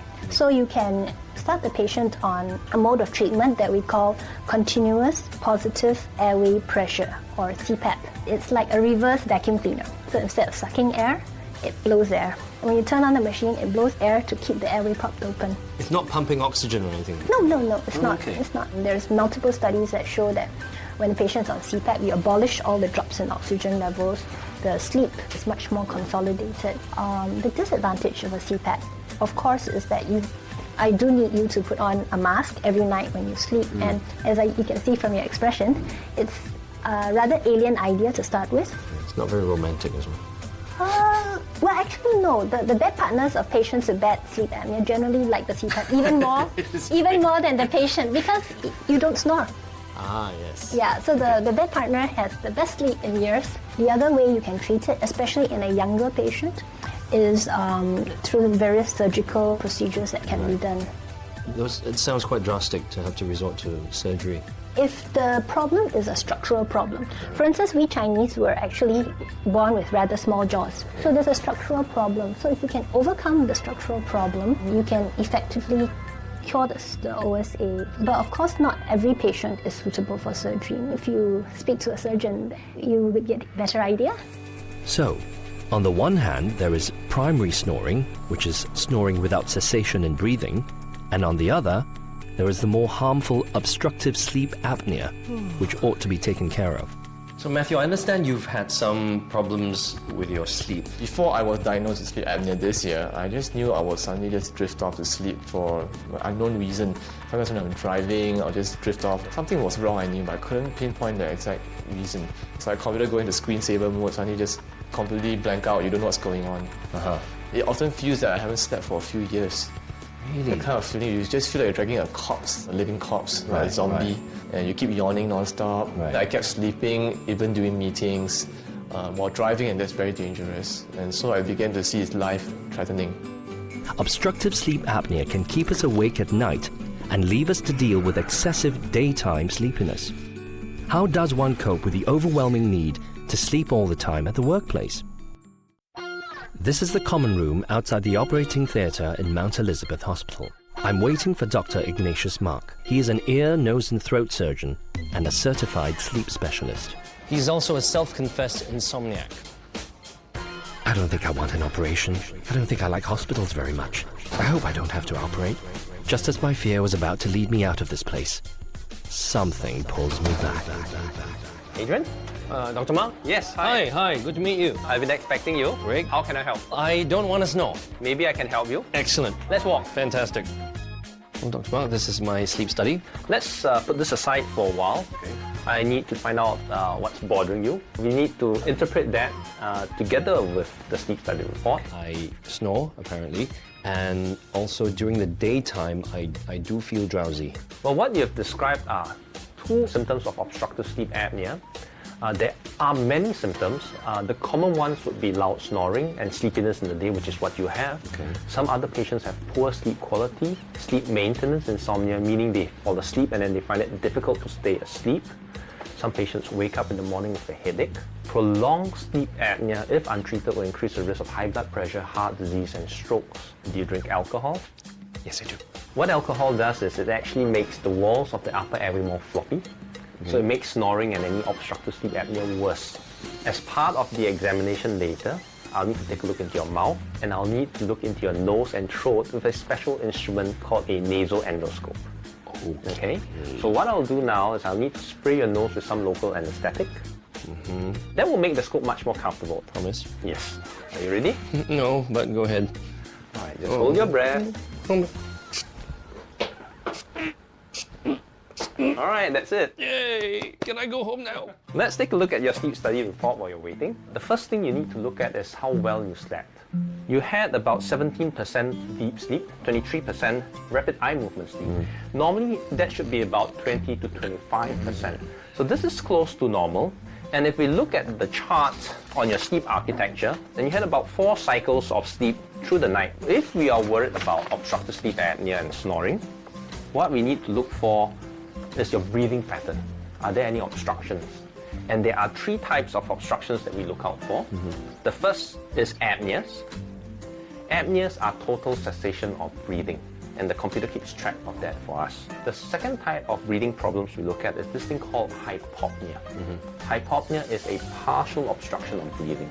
What we look for is at least a 10-second duration of an apnea or hypopnea. Now, the third type of respiratory problem we look for is this thing called a RERA.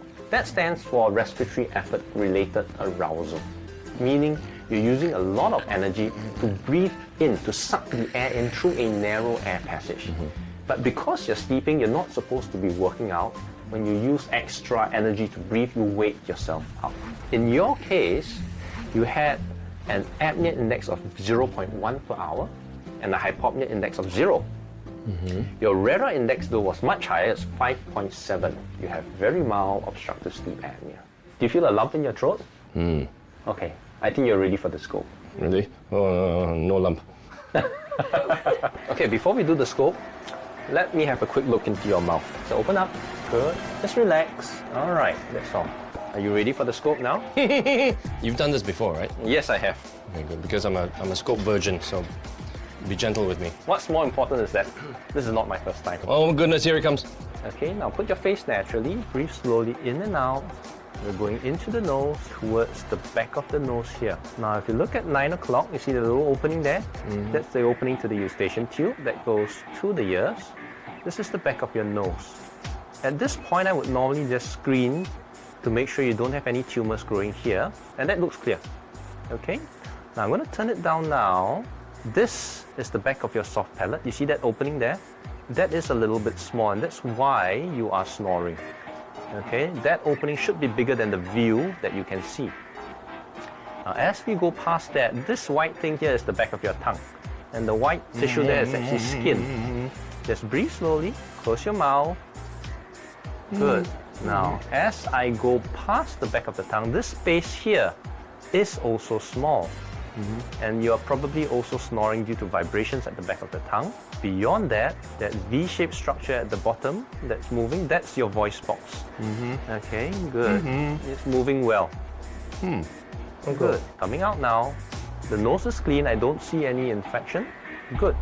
Your airway is narrow at two main locations. The first is the back of your tongue, and the next is the back of your mouth. Okay, if you look at this model here, this is the nose, and that's where we went in through. This is your tongue here, your mouth, your lips, your teeth.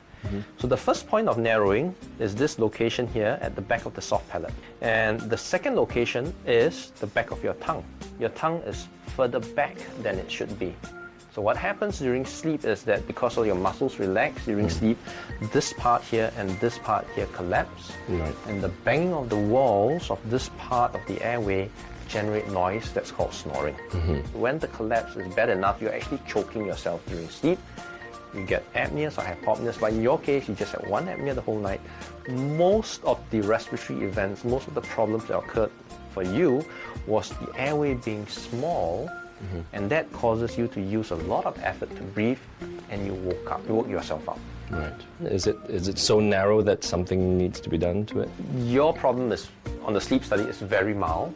And what I've seen on the scope is consistent with that finding. Will it get worse as I age? Or? The only problem with age is that it causes the soft tissues here to be more floppy. Okay. So they collapse more. Just like everything else. That's right. Well, I think in addition to the scope findings, I do see some signs that may suggest that you have a narrow airway by looking at your face. Oh, really? Yes. So if you look at the jaws, that actually creates the space inside for your airway. If it's narrow, that will mean that the air passage is narrow, and we can see that when we look at someone's face. So firstly, from the front, if your jaws are set further backwards, that means your tongue will be pushed back, the soft palate will be pushed further back as well, and your airway will be narrow. Other dimension that you can look for is the height of the jaw bones. So someone that has a very small jaw height will have a non-prominent angle of the jaw here. Right. Also relevant is the height here, because if you have a big jaw here, you can see that the proportions between the upper lip and the lower lip will be very different. So someone with a small lower lip has a high chance of having obstructive sleep apnea. So what about me? Yours doesn't look too bad. You do have a slight retrusion of both jaws. But other than that, I think the lower jaw is pretty typical for a Southern Chinese.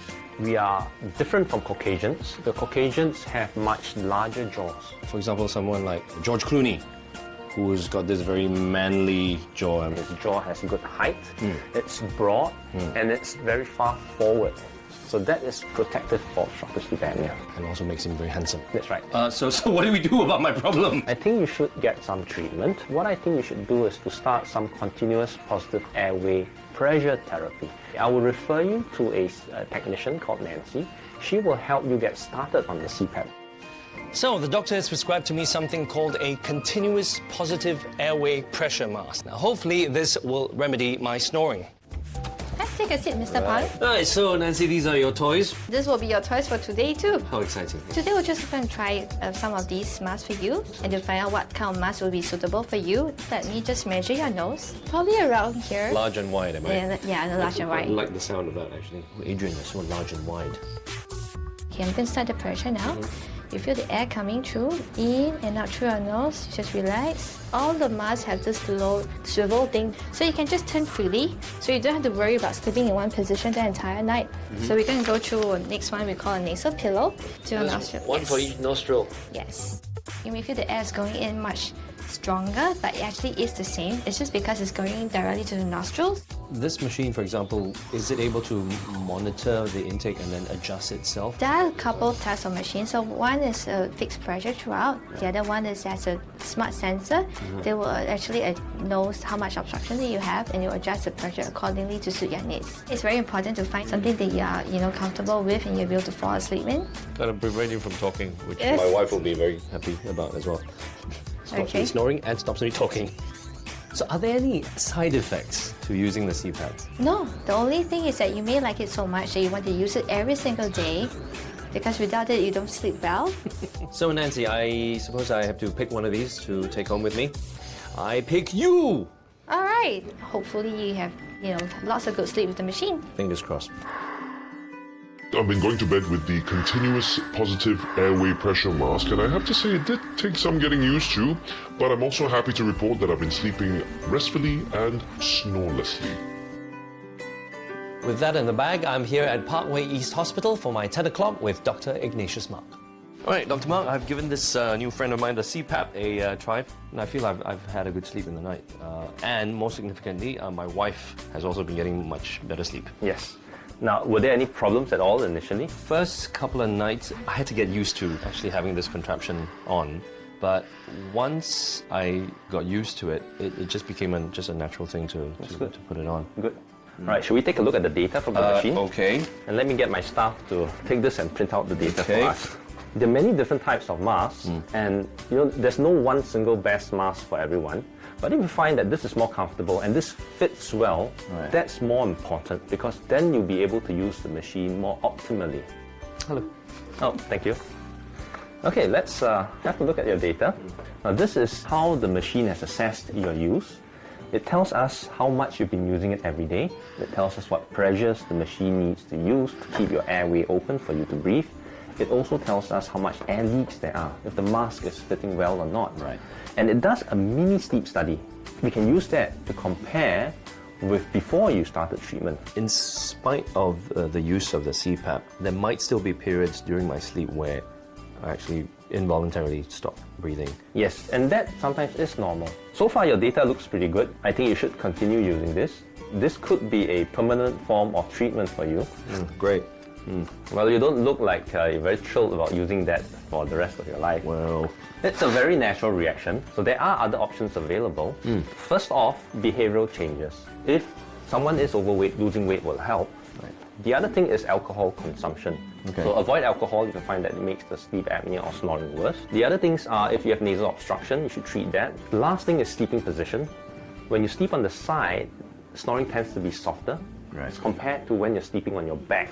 Surgery is also an option. There are only 3 reasons you should consider surgery.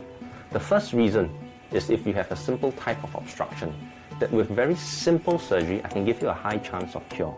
The second reason for surgery is when there is upstream obstruction in the airway. For example, the nose is blocked. And if medication does not improve that, the nasal obstruction will interfere with CPAP use. If we do nasal surgery, we open up the front part of the air passage, you can go back to using your CPAP more effectively. So the second reason for surgery is to help with treatment, not so much to cure your problem. Got it.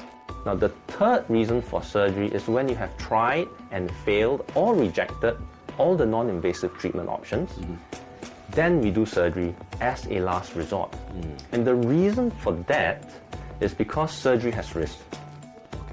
And surgery is not universally successful. We do fail occasionally with surgery, and the success rates depends on the type of surgery we do and the type of obstruction you have. Plus, surgery is irreversible. Is there something that you would like people to be aware of about snoring and obstructive sleep apnea?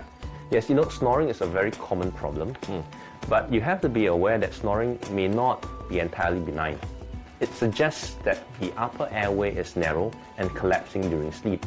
And if this occurs, it's called obstructive sleep apnea.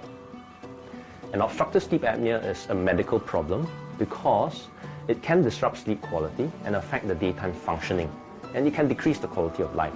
More importantly, untreated obstructive sleep apnea increases the risk of high blood pressure, heart disease, strokes, and diabetes. So if you have any symptoms of obstructive sleep apnea, you should seek medical attention.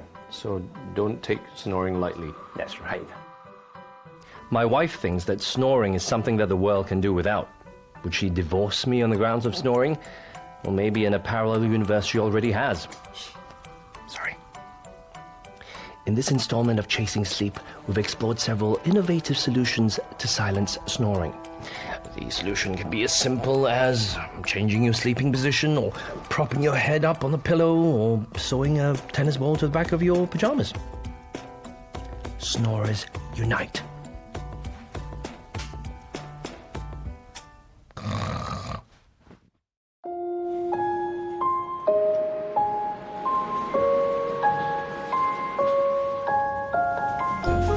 On any given day, industrialized countries see roughly 20% of their workforce on the night shift. Construction site workers, taxi drivers, waiters, cashiers, medical professionals, the list goes on. 20%. That's a mighty bunch of sleepyheads. And an alarmingly high probability of potential accidents waiting to happen. So, how can shift workers increase focus and concentration in order to minimize workplace injuries? And how can the shift worker best recover from the graveyard shift? I'll tell you once my shift is over.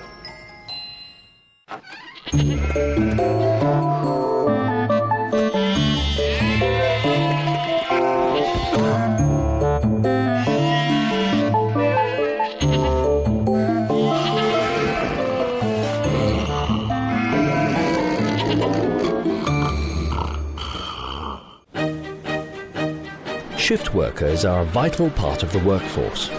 But when you have to work at a time you are supposed to sleep, and sleep at a time when the sun is at its zenith, problems, sleep-related or otherwise, are sure to abound. For this week's experiment, I step into the topsy-turvy shoes of a shift worker. And Dr. Joshua Gooley will chart the interaction between my body and the external environment for an evaluation of how shift hours affect human physiology and neurobehavioral performance. To prepare for my shift work experiment, I first have to understand what I'm up against so that I can beat it. Exactly what makes shift work so difficult? Dr. Lim Lee Ling, Director of the Singapore General Hospital Sleep Disorders Unit and President of the Singapore Sleep Society, tells me. So, Dr. Lim, I'm going to be going for a little shift work experiment. I believe I'll be doing an overnighter just to study what kind of effects it might have on me.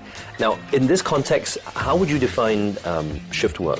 Well, shift work refers to a work pattern that doesn't conform to the regular 8-hour workday that we're familiar with, such as an 8 to 6 workday. Right. So it can either be like a permanent night shift, but more commonly people are familiar with rotating shifts. So the first shift refers to the morning shift, usually from about 7 a.m. to 3 p.m. The second shift is the afternoon shift, like 3 p.m. to 10 p.m. And then the night shift is the overnight one, where people work from like 10 p.m. to maybe 7 a.m. the next day. I think that's probably the one I'm going to be subjected like to. How does shift work like this affect the body and the mind? Well, shift work is actually very unphysiological because what we're expected to do is to work at times when the body is normally asleep and to sleep at times when the body is normally awake. And this is what creates a lot of problems that we have in shift work. So there is such a thing called shift work disorder, and this describes the pattern of medical problems that we get with shift work. Shift workers actually get a lot less sleep than people who do not do shift work. So it's known that shift workers probably sleep an hour to an hour and a half less than a person who doesn't do shift work. And they tend to use a little bit more substances that help to reduce stress and improve sleep temporarily, but it's not a good fix, like using sleeping pills, alcohol. They may smoke more. I often hear the term body clock and biological clock thrown about as if it's an organ like the liver or the spleen. We do have an internal clock. It's called the circadian clock in our body, and it regulates a lot of the body rhythms. So one body rhythm that's very pertinent to shift work is the sleep cycle. So most of us are awake in the daytime and our body is naturally alert in the daytime. And at night, roughly between the hours of like 11 or 12 midnight to 7 or 8 a.m., we're supposed to be sleeping. We have similar cycles for when we are likely to be hungry and eat. So whenever we're in sync with our internal body clock, it's when our body functions best. So we sleep when our body is sleepy, we eat when our body is hungry. So a very common experience that people may have is jet lag. If you travel to another country and your body clock is obviously out of sync with the external environment because you travel to a country which is, 12 hours ahead or behind, you may be eating at times when your body is not hungry and sleeping at times when your body is not sleepy. So the difficulty with this is that because it's so disrupted, it's actually a very stressful state for the body. We don't sleep well, we don't eat well. That's why shift workers have increased incidence of poor sleep and digestive disturbances. This is about the time I address the potulaka in the room. His name is Alfred. Alfred too has an internal clock. It tells Alfred to open in the day and to soak up the sunshine, and at night it tells Alfred to close. So before I embark on my overnight shift work, any advice? One important tip is that you get enough sleep before the shift starts. During your shift, because you'll be very tired, you'll be needing to do things to remain alert, When your shift is over, it's best that you can go to sleep after that. When you're driving home or taking the bus home, you can wear some dark glasses, because once light enters your eyes, it's going to be very difficult for you to fall to sleep. And when you get home, ensure everything is done to reduce the presence of light and sound in your house. So one thing is like to have dark curtains, to turn out all the lights, and to keep it as quiet and dark as possible. And I think most of the time, people don't have the family members to be in on this. I think it's good if you let them know that you should not be disturbed at the quiet time that you need to fall asleep. So I think simple things like television, radios should be turned down or off, cell phones, home phones should be turned to silent, so that people can get the amount of sleep that they need with minimum disruption. So the sleep time that you have after your night shift should be relatively fixed. It might be a bit difficult for me to force myself to sleep in the daytime in preparation to stay awake at night, but I shall try to get some sleep. Inevitably, sometimes it's not possible to get the full complement of sleep. If you use caffeine once in a while to maintain your alertness during the night shift, I think that's all right. To drink large quantities of caffeine is obviously not good for your health, and you shouldn't use it to compensate for your lack of sleep. It's more important to focus on how you can get enough sleep. So some of it requires discipline. Sometimes you'll be tempted to do chores, to take care of things, to go out with your friends, but it has to be a balance between a lifestyle choice and something that doesn't impair your quality of life too much. Excellent. I think I shall go and take a little nap now in preparation for my night shift. Okay, Thank you very much. The body clock is a legitimate timepiece, but still, no supervisor is going to want to hear about it. The only clock the supervisor is concerned about is the one you clock in and clock out. So, what's it like to have these two clocks out of sync? For this week's sleep experiment, I will be undergoing a 10-hour overnight shift at the lovely Swee Chun Tim Sum restaurant to see how shift work affects my physiology and neurobehavioral performance. First, though, I'll have to call on Dr. Joshua Gooley. He heads the Chronobiology and Sleep Laboratory at Duke NUS Graduate Medical School, Singapore. Ah, Dr. Gooley. Oh, how's it going? Adrian, welcome back. Thank you very much. So I invited you back because I'm going to put you to work. During your work, we're going to be measuring your performance. Okay. And then after the work shift, we're going to be measuring how well you sleep. Okay. That's all I'm going to tell you. Is there anything I need to do to prepare for this? No, there's no preparation involved. We want you to go out and live like you normally would, within reason. Just do whatever Adrian Pong would do. Oh dear. Now, if you could please just leave me to do some planning. Sure. Okay, please. Door is that way. It's almost 8 p.m. Time to report for my shift. I guess there's nothing left to do now but punch in. I'm at my place of employment for tonight. I'll be doing a 10-hour shift. Wish me luck. As you can see, Alfred is closed, which means he's resting. Hello, Joyce? Hi, Adrian. Hi, how are you? Very, very nice to meet you. Okay, I'm ready for my shift. What are the hours? From 8 p.m. till the next morning, 6 a.m. Okay, I hope it pays well. So what are my duties? Your duties is to serve the customer, give the menu to the customer, take down the order, collect the food and give it to the customer. And is the customer always right? Yes, customer is always right. Oh dear. Okay, so let's do it. Here we go. At least I will be kept very busy and not just awake. Show me the money. Hello? Oh, okay, right. Well, hello. Well, fancy meeting you here, Dr. Gooley. Look who it is, my old friend. Would you like to place your order? I actually would. Let's see what we have here. I'd like the onion pancake. The onion pancake. Are you listening? Yes. Always. I've been told the customer is always right. Where's the onion pancake? A bean curd prawn roll, please. Bean curd prawn roll, excellent choice. Right, okay, so this is table 44, and I will be back with your order very soon. Time for my revenge. There's your drink, sir. Your chi chong fan, and this other thing. Thank you. Here you go. I'm sorry, did you take a sip? No, I took 3 sips, actually. 3 sips. How long have you been on this job? You might lose it in a couple of hours at this rate. You're only my second customer. But you're doing very well. I'm doing well. I'm ordering the food. It's your job to bring it. You want to give me another drink, perhaps? Adrian? Yes, sir. Can I have the specialty, please? The specialty? Oh, you must be talking about number 155, the Sweet Chun Mee Sua Kueh. I'm very impressed. Yes, that's exactly what I like. One Sweet Chun Mee Sua Kueh coming right up. All right. I'm here to watch Adrian work through a night shift. And based on lots of studies and also anecdotal evidence from shift workers, we expect that Adrian will be his most tired in the middle of the night, sometime around 4 a.m. Adrian? Yes, you're very demanding. Yes? Yes, well, would you like to take a seat? I actually want you to take I a would love test. to take a seat, actually. Well, it's not a break. Oh, really? I'm actually going to ask you to take a test. This is a simple reaction time test. You look at this screen right here. We'll have a counter, and a number will appear. And as soon as you see a number appear, you press this button here as quickly as you can. Actually, right before you take the reaction time test, we're going to ask you how sleepy you feel. Okay? So between 2 and 300, it's acceptable, is it? Acceptable. No. It depends on what your goals are. If you want to do really well, you might want to try faster. I have no goals. That's what my mom always said. You have no goals, Adrian. And look where I am now. Yeah, I'm still waiting on some food. Oh, is that right? Oh, okay. I ordered a 155 on the menu, by the way. That's 155, yes. 155. Yeah. Yes. Coming right up. Your Sweet Chun Mee Sua Kueh. You better be quick, because I want you to take your first test, okay? There you go, sir. Your Sweet Chun Mee Sua Kueh. Don't go away. Oh, okay. It's time for your test, okay? Oh, it's time for the test. So, rate how sleepy you feel. Okay, I'm still standing. It is inherently unnatural for human beings who have diurnal rhythms to work at night. Circadian misalignment over the long term adversely affects human health. Hi, Adrian. Hello. I'm coming back already. Oh, that's so early. Oh, you're not staying. No, I need my sleep. Oh, okay. I also need my sleep, actually. Gosh, this dim sum restaurant is really popular. I'm going to be kept very busy. It's time for another test, so here we go. Not bad, Adrian. Keep up the good work. Let the fingers do the talking. Adrian. Hello. Oh, sorry. yes.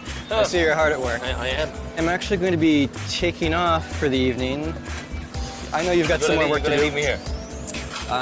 Yeah, actually. I see. Okay, well, thanks for the support.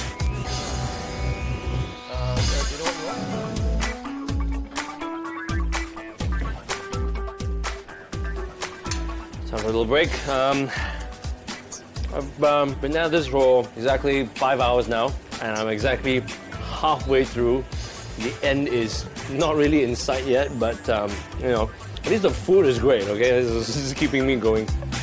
Oh, they really know how to keep me on my toes.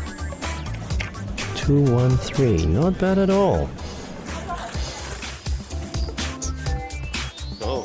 Time flies when you're wiping down hundreds of spoons. Right. Hello. My brain and my motor skills are shutting down very soon. I need sleep. Oh, it's 4:30. Time to eat mango pudding. I wonder if mango puddings made in the wee hours of the morning taste sweeter. Gosh, how many mango puddings can this restaurant sell?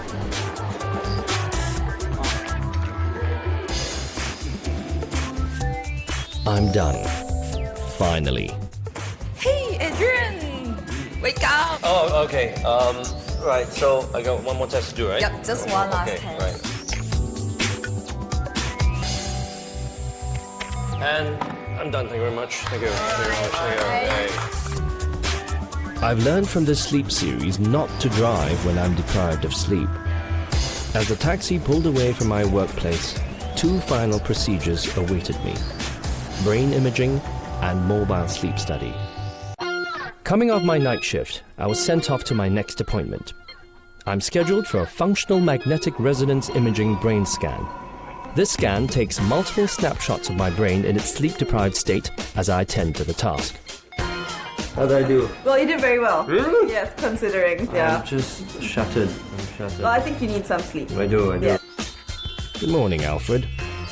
That can only mean it's good night for me, and I'm getting hooked up for sleep study. Some nights ago, I worked the 10-hour graveyard shift. Through the night, I took the reaction time test as instructed by Dr. Gooley every 2 hours. Then I was wired up with all the by now very familiar electrodes and monitored as I collapse into sleep after my shift work. I hear the results have been put together. Let's have a look. Welcome back again, Adrian. Here I am. So let's look at the results. So you started off being fairly awake, and then somewhere between 2 a.m. and 4 a.m. you got very tired. By 4 a.m. you were rating yourself as extremely sleepy, but this is pretty typical for a night shift worker. So now let's look at your reaction time results. So you started off being fairly fast at pressing the button, and then around 4 a.m. again, that's your low point. This is when you couldn't respond as quickly as before. During a lot of shift work, people have to make very difficult decisions, and they will deliberate more and still make bad decisions along the way. So in a hazardous job, this could be much more of an issue. Right. Okay, so the next thing that we had you do after the night shift was put on this watch. Yes, I was wondering about that, yes. Well, it has two things of interest to us. One is the photosensor. So this tells us how much light that you are exposed to during your daytime sleep. And it also has inside an accelerometer. So an accelerometer tells us whether or not you're making movements. Oh, okay. Now, we found that you were actually exposed to a lot of light during your daytime sleep. I was a little bit too tired and too sleepy to make an effort to make it dark enough. Well, that's actually quite problematic for quality sleep. So the light really has an activating effect on the brain, and by leaving the curtains wide open, you're really probably diminishing the amount of time that you have to sleep, which is already curtailed for a nighttime worker. And this is a plot of your activity, so the red lines indicate movement, and on the y-axis, it's the amount of activity. You were very restless. It looks to me like you were tossing and turning. Now, for a nighttime sleeper, it's actually normal to have some movement during sleep. However, the amount of movement that you had over just 4 hours was abnormal. So it's clear, just from your body movements alone, that you didn't have good quality sleep. So, to summarize, you were in bed for 4 hours. How much sleep do you think you actually got? 2.5 hours? That's a very good guess. 2.6 hours out of 4-hour sleep opportunity. Now that's obviously much, much less than a daytime worker would get sleeping at night. Is the effect of shift work similar to that of jet lag? It is actually. For someone who has to experience jet lag on a frequent basis, any advice or any tips that you can give them? One is to try to adopt to the new schedule as soon as possible. That means exposing oneself to sunlight during the middle of the daytime. This will help realign the body's clock with the new schedule. Well, Adrian, it's been a real pleasure having you. Thank you very much for having me. We have another appointment coming in. We're going to sleep deprive somebody else. Ah, yes. So we need to clear some space, if you will. With pleasure. Thanks very much. Yes, thank you. Bye-bye. Next up is Professor Chi, a leading expert on the use of functional magnetic resonance imaging for the study of effects of sleep deprivation on cognition. So this is your brain when you were well rested.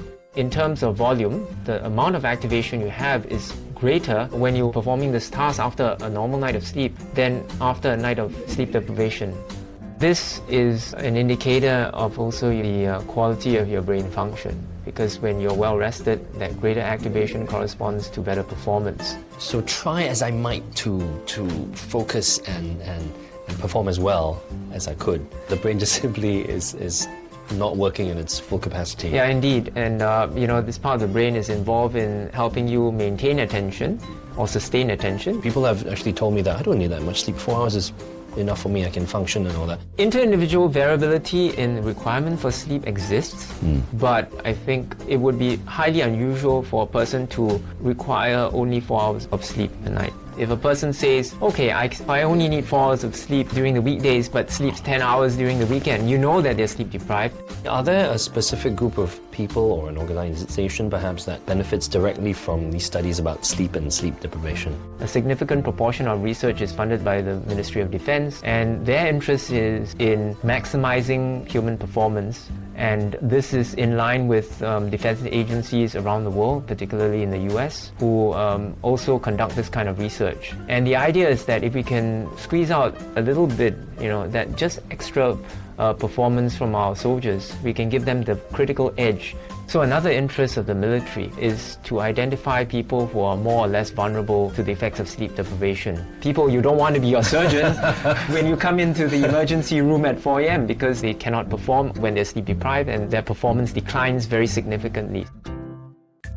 In 2007, the World Health Organization reclassified the status of night shift work from a possible human carcinogen to a probable human carcinogen. In other words, night shift work has been linked to cancer. Dr. Lim tells us more. One of the theories is that melatonin, which is the body's natural sleep hormone, which is secreted in the dark when we're sleeping and it's quiet and dark at night, suppress the multiplication of cancer cells. Right. So if you do not have melatonin secreted in its normal way, which means that your melatonin production is somehow disordered, this is one of the postulates as to why shift work can lead to increased occurrence of cancers. Shift work is just part of our modern society now. What can employers actually do? We can conduct night shifts so that it's more natural for the body. So one thing is, for example, not to have shifts which rotate too frequently. If you have to rotate shifts, every 2 days or every week, it's quite hard on the body. So one thing we do recommend is that the shifts don't rotate more than every 2 weekly. The second thing is that the shifts should rotate forward. So it's easier for the body to adjust to a morning shift for 2 weeks, then an afternoon shift, then a night shift, as opposed to it being very chaotic. Sometimes morning, then night, then, afternoon shift, and then to do this at very short intervals. The other thing is that the shifts, if they involve, tasks which require a lot of concentration and vigilance, a lot of close monitoring, or they involve a lot of heavy work, or they involve exposure to toxic type chemicals, they should be shorter rather than longer shifts. So for example, 8-hour shifts as opposed to 12-hour shifts. I think there's a huge incentive for employers to make sure that their employees are well rested, and it is well known that shift workers actually have an increased risk of accidents on the job. That's because if they're not well rested and they're not adjusting well to the shift, they will make more mistakes. So one of the things they can get if they actually schedule the work shifts in such a way that it's ideal for the employee is that they get a productive, alert worker that makes less mistakes. And you also will have a worker that has less sick days, and they'll be more productive overall. And I think this can result to, untold cost savings for the employer. It's very good for everyone. It's a win-win. The productivity of employees is dependent on employers. However, if you've explored all methods of managing shift work disorders and you're still exhausted, perhaps a change of jobs or lifestyle may be necessary. Sleep is almost universal, but not universally the same for everyone. That's because sleep habits and patterns change drastically from infancy to adulthood. See that guy? He sleeps 8 hours each night, but once he used to sleep 17 hours. And these are the differences we need to appreciate in order to understand just how vital sleep is for children. And this will be our focus in this final installment of Chasing Sleep.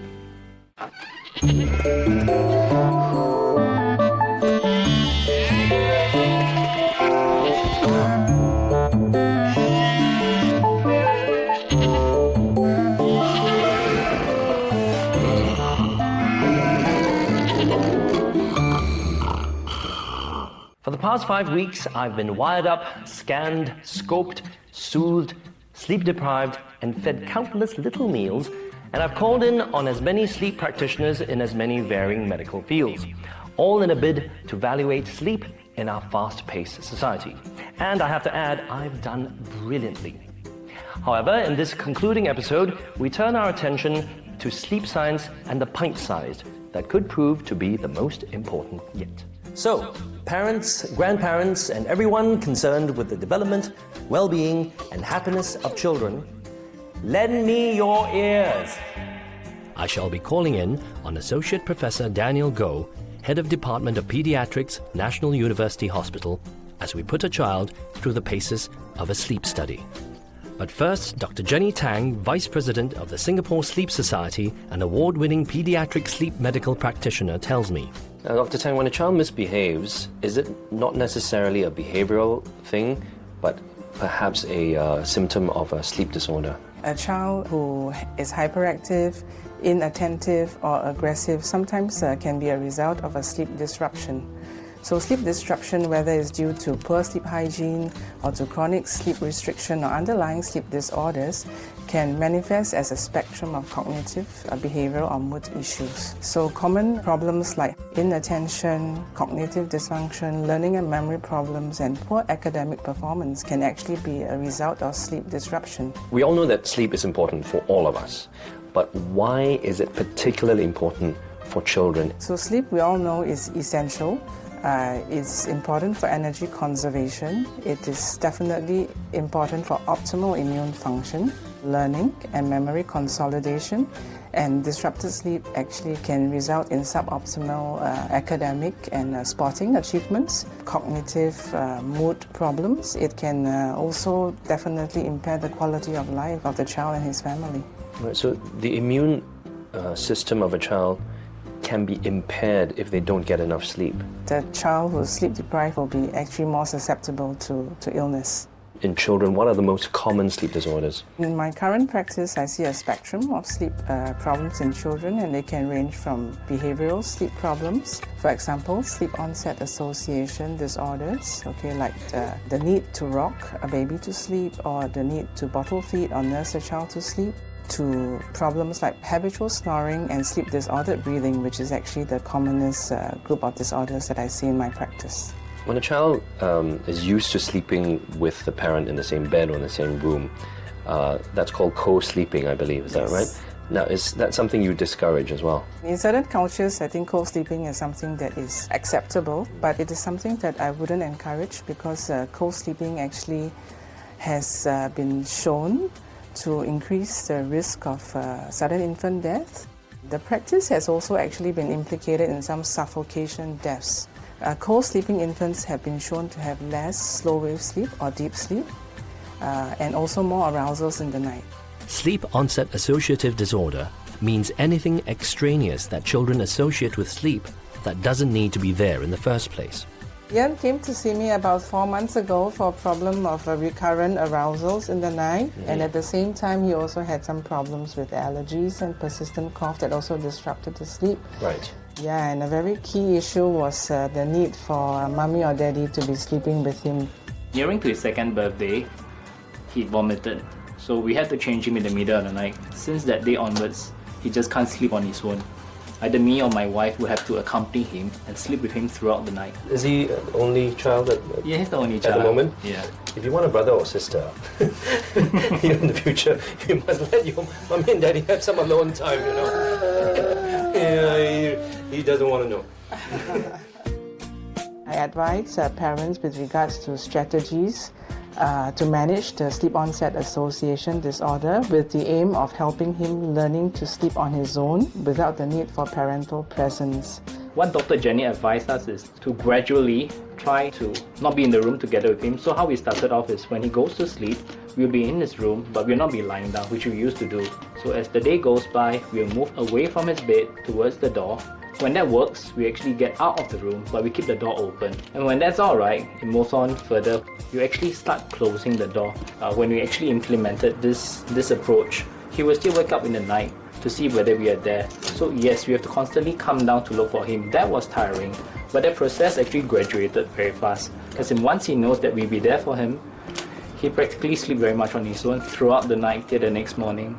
The parents have to make a pact with each other to be strong, especially through the initial difficult stages. Definitely so. Because it can be very upsetting to hear the child either scream for you or calling or even crying. It does help when Dr. Jenny advised on having to implement a so-called routine. There's a routine for him before he goes to bed. He knows that after these activities, it's time for him to go to bed. You read books before you go to bed. What else do you do? I bathe first. Oh, you bathe? Okay, what else? Then I brush. Oh, then you brush your teeth. Then I read books very fast. Very fast? Then I read books very fast. Okay. Then we go to sleep. Has his behavior or mood changed? Do you perceive any change? Because prior to that, he doesn't have enough sleep. So in the day, he's very restless. He's very tired. So when it comes to concentration level, he's not there. He's very easily irritable. Yeah, but for now, since he has got a lot of rest, he can concentrate a lot better when it comes to doing things. Yeah. And for us, obviously, we have much needed rest at night. So parents, take heed. If your 7-year-old child is still sleeping in bed with you, it might be time you started sending him to his own room. Right, here I am at the National University Hospital, and this is my little friend, Nadia, who is almost 4 years old. At the beginning of this series, one of my first sleep experiments was to take a polysomnography, commonly known as a sleep study. Well, it seems we've come full circle. And since adults are not the theme for this final installment of Chasing Sleep, little Nadia will be the one taking the polysomnography. Other than a few fundamental differences, an adult and child polysomnography is otherwise similar. Associate Professor Daniel Goh, Head of Department of Pediatrics, National University Hospital, tells us why we're here. Dr. Goh, how common are sleep disorders in children? Sleep disorders in children are a lot more common than most people think. From the Western literature, it's been estimated to be between 25 to 50% of children between 0 to 10 years of age that may have sleep abnormalities or sleep disorders. And these abnormalities can range from difficulty falling asleep, difficulty staying asleep or repeated wakings through the night, or even sleep-related breathing abnormalities such as obstructive sleep apnea syndrome. I myself have some, or if not all, of those symptoms you described, which I discovered from my own sleep study, my polysomnography. Polysomnography is a very useful tool to assess sleep abnormalities in children, particularly if you suspect a child may have obstructive sleep apnea syndrome. When I had my sleep study done, I actually, before it started, I said, there's no way I'm going to be able to fall asleep with all those wires coming out of my head. Famous last words, because the moment my head touched the pillow, literally within like 5-10 minutes, I was, well, snoring. Any concerns that you'd like to dispel amongst parents whose children might have to go for a sleep study? You're absolutely right. What you actually thought of a sleep study as the difficulty in falling asleep in a sleep study is absolutely what a lot of parents actually fear. They think, how can a child sleep with so many wires hooked up to him or her? And wouldn't a child get strangulated by the wires, or would get electrocuted by all the currents that go through the child? I think very important to bear in mind is that there are many wires in a sleep study that's hooked onto the child, but these are all leads to pick up data and information, and they don't run currents into the child, so there's no way the child can get burnt or electrocuted. At the same time, a child's sleep study is done with a technician by the bedside throughout the study. As you've experienced yourself, it's not too difficult falling asleep with all those wires on your body itself. If you don't look in the mirror, you probably wouldn't realize that there's so many things hanging out the body. Essentially, what we're doing is picking up all the body changes as the child goes to sleep and stays asleep and wakes up. At the same time, most conventional polysomnograms for children will include an infrared camera as well. So we actually be videotaping the child as the child sleeps. So we can actually correlate the movements of the child with what we see in the sleep study data acquisition as well.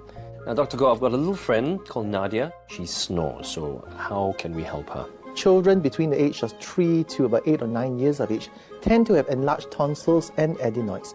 And these are the tissues at the back of the throat that can obstruct the upper airway and predispose to obstruction during sleep, leading on to obstructive sleep apnea syndrome. She needs to come in for a polysomnogram or a sleep study. A polysomnography is the benchmark for the evaluation of sleep and sleep-related breathing disorders.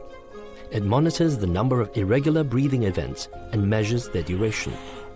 The test notes oxygen levels in the blood and will tell us if irregularities of the heartbeat go along with decreased breathing. So, Vicky, how do you feel about Nadia spending the evening here? Yeah, I think it's a good idea because Nadia has been having this snoring problem since young. All right.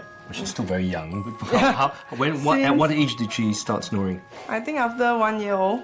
Well, still a baby. You started noticing her snoring in her sleep. Because I can hear it from outside her room. And I was wondering who was making this sound. I think she snores louder than me. She's almost 4 now. Yeah, almost 4. Has it gotten louder? You can hear it across the street or something. I think it has become constant. Is it something that has caused you any kind of concern? Actually, I was discussing with my friends, then they were saying their children also snore, so I thought it was quite okay. Until recently, I heard from another friend that actually snoring affect their concentration in the daytime. Right. Yeah, so that made me a bit worried. Oh, she's ready for bed already. Yeah, she's ready for bed and ready for snoring. Since the polysomnography was going to take a while, I had a conversation with the professor. It's important for parents to understand the importance of sleep and the importance of seeking attention for sleep-related abnormalities because there are treatment modalities available. And if some of these diseases or conditions are not appropriately treated, they can have significant long-term sequelae. How do you recognize if your child has a sleeping disorder? Well, the range of sleep disorders in children are very, very wide. But I think the two biggest groups that we do see are the very young infants that don't seem to be able to stay asleep through the night, but just keep awakening through the night. And this is a very common problem that most parents feel that it's part and parcel of being a young parent, a new parent, and we just accept it as part of parenthood. There is treatment available, and these conditions can be treated, and they need not suffer in silence. The other extreme is the sleep-related breathing abnormalities, and these are the kids who snore. And these kids don't only snore, they may have hyperactivity in the daytime, and they may also have deteriorating school performance, poor growth sometimes, and in some of these, being very obese may be a risk factor in itself. What happens if these problems are not addressed? What are the long-term effects on the child's development into adulthood? Inadequate sleep in itself leads to significant abnormalities in health of the child. And health of the child subsequently can lead to also ill health in adulthood as well. And very importantly, sleep-disordered breathing actually fragments the sleep in the child. And so the child doesn't get good quality sleep. As a result of which, the child can suffer significant sequelae, and some of which includes hypertension. It can also impair the body's ability to handle glucose and result in diabetes as well. Studies have shown that children with sleep-disordered breathing or obstructive sleep apnea syndrome do have poorer school performance. At the same time, in the long term, a lot of these children with sleep abnormalities may not grow well. They have difficulty putting on weight. And another big group of children who are very obese, who may have obstructive sleep apnea syndrome as well, if they persist in not being treated, their obesity can actually get worse. And in fact, if people who do not sleep well tend to put on weight as well. If you want to slim down, sleep well. As Nadia's time to turn in approached, they started wiring her up. So listen out, parents. That's a clue. Snoring is a good indication of obstructive sleep apnea, seeing as how snoring is not normal for children. Here's the earliest recorded description of obstructive sleep apnea in children by Dr. William Hill in 1889. The stupid, lazy child who frequently suffers from headaches at school, breathes through his mouth instead of his nose, snores and is restless at night, and wakes up with a dry mouth in the morning, is well worth the solicitous attention of the medical officer.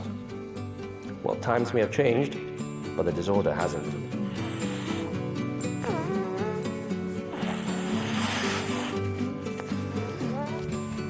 A few days ago, Nadia took a polysomnography at the Singapore National University Hospital. I'm told the results are out.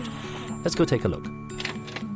Oh, hi, Nadia. Hi. How are you today? Good morning. Good to see you, Nadia.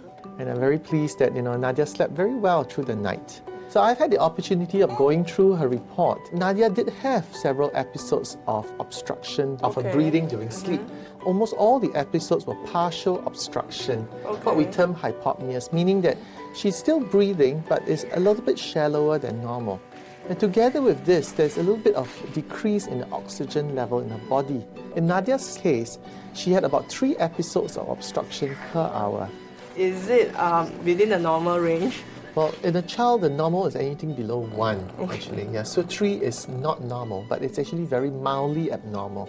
Nadia does have mild obstructive sleep apnea hypopnea syndrome, or what we normally call OSA, right? And putting this together with the clinical findings of just very mild enlargement of her tonsils. Well, generally what we would recommend is continue to monitor her, looking for any progress in the degree and severity of snoring, also monitoring her overall growth, development. Doctor, there was an observation as Nadia was being wired up. She seems to breathe through her mouth a lot of the time.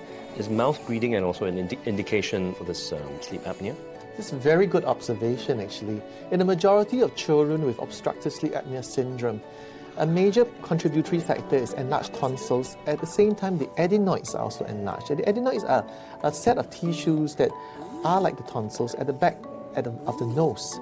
And the result of which is that it causes obstruction of the nose. And what happens is the child will breathe largely through the mouth most of the time. And chronic mouth breathing is one of the features that we see in children with obstructive sleep apnea syndrome.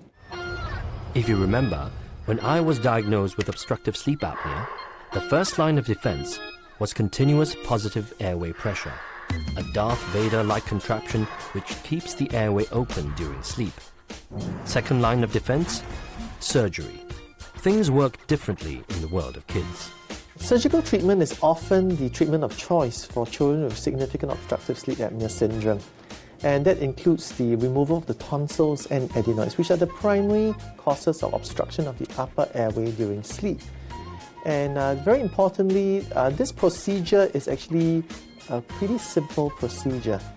And most parents are very worried that after removal of tonsils and adenoids, will the children be more susceptible to infections in the respiratory system or so? I think significantly, no. Studies have been done in the West have shown that children who have got the tonsils and adenoids removed are not at higher risk of infection. In a small group of children, taking out tonsils and adenoids may not be the answer. A good example will be children with craniofacial problems, children with neuromuscular disease, children with obesity, where the primary problems doesn't lie with big tonsils and adenoids.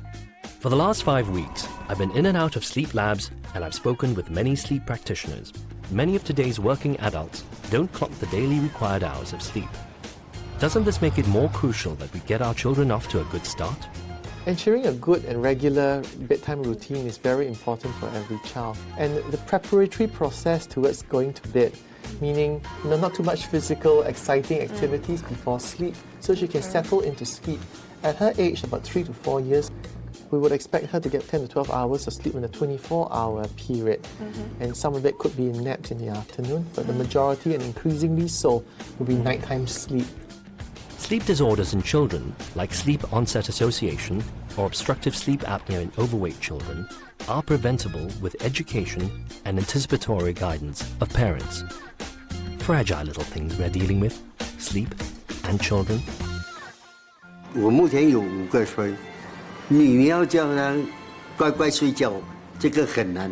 我通常是这样，抱他去玩到他要睡觉，好了，我就抱他进来让他睡。睡觉的时候对小孩子是很重要，因为小孩子睡眠足的话呢，教他学东西，他也学得快一点。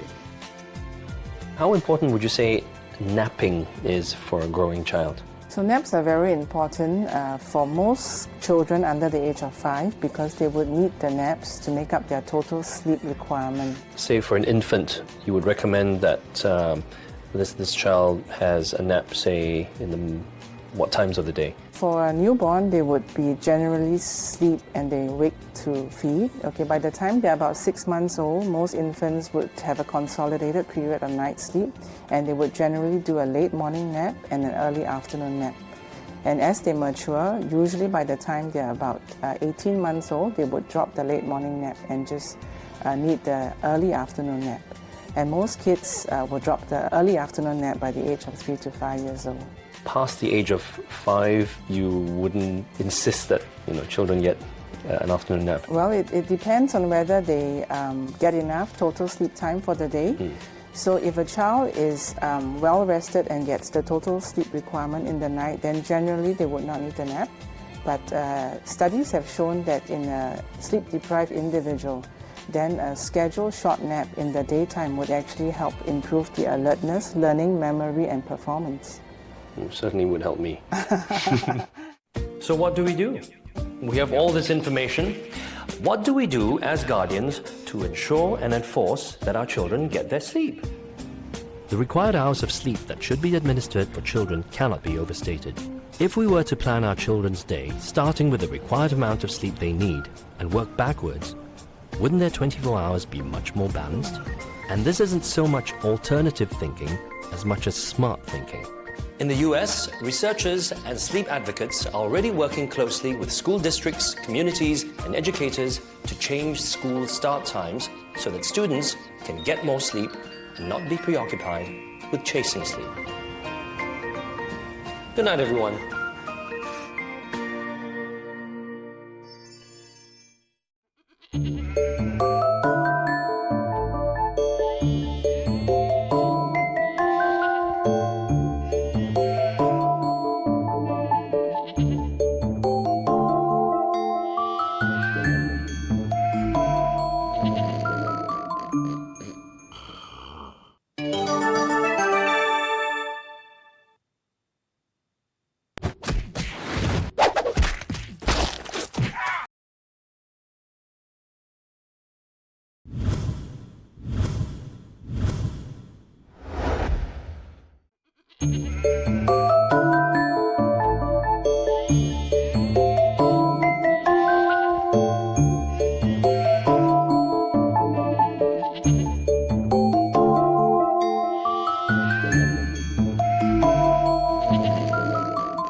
Thank you.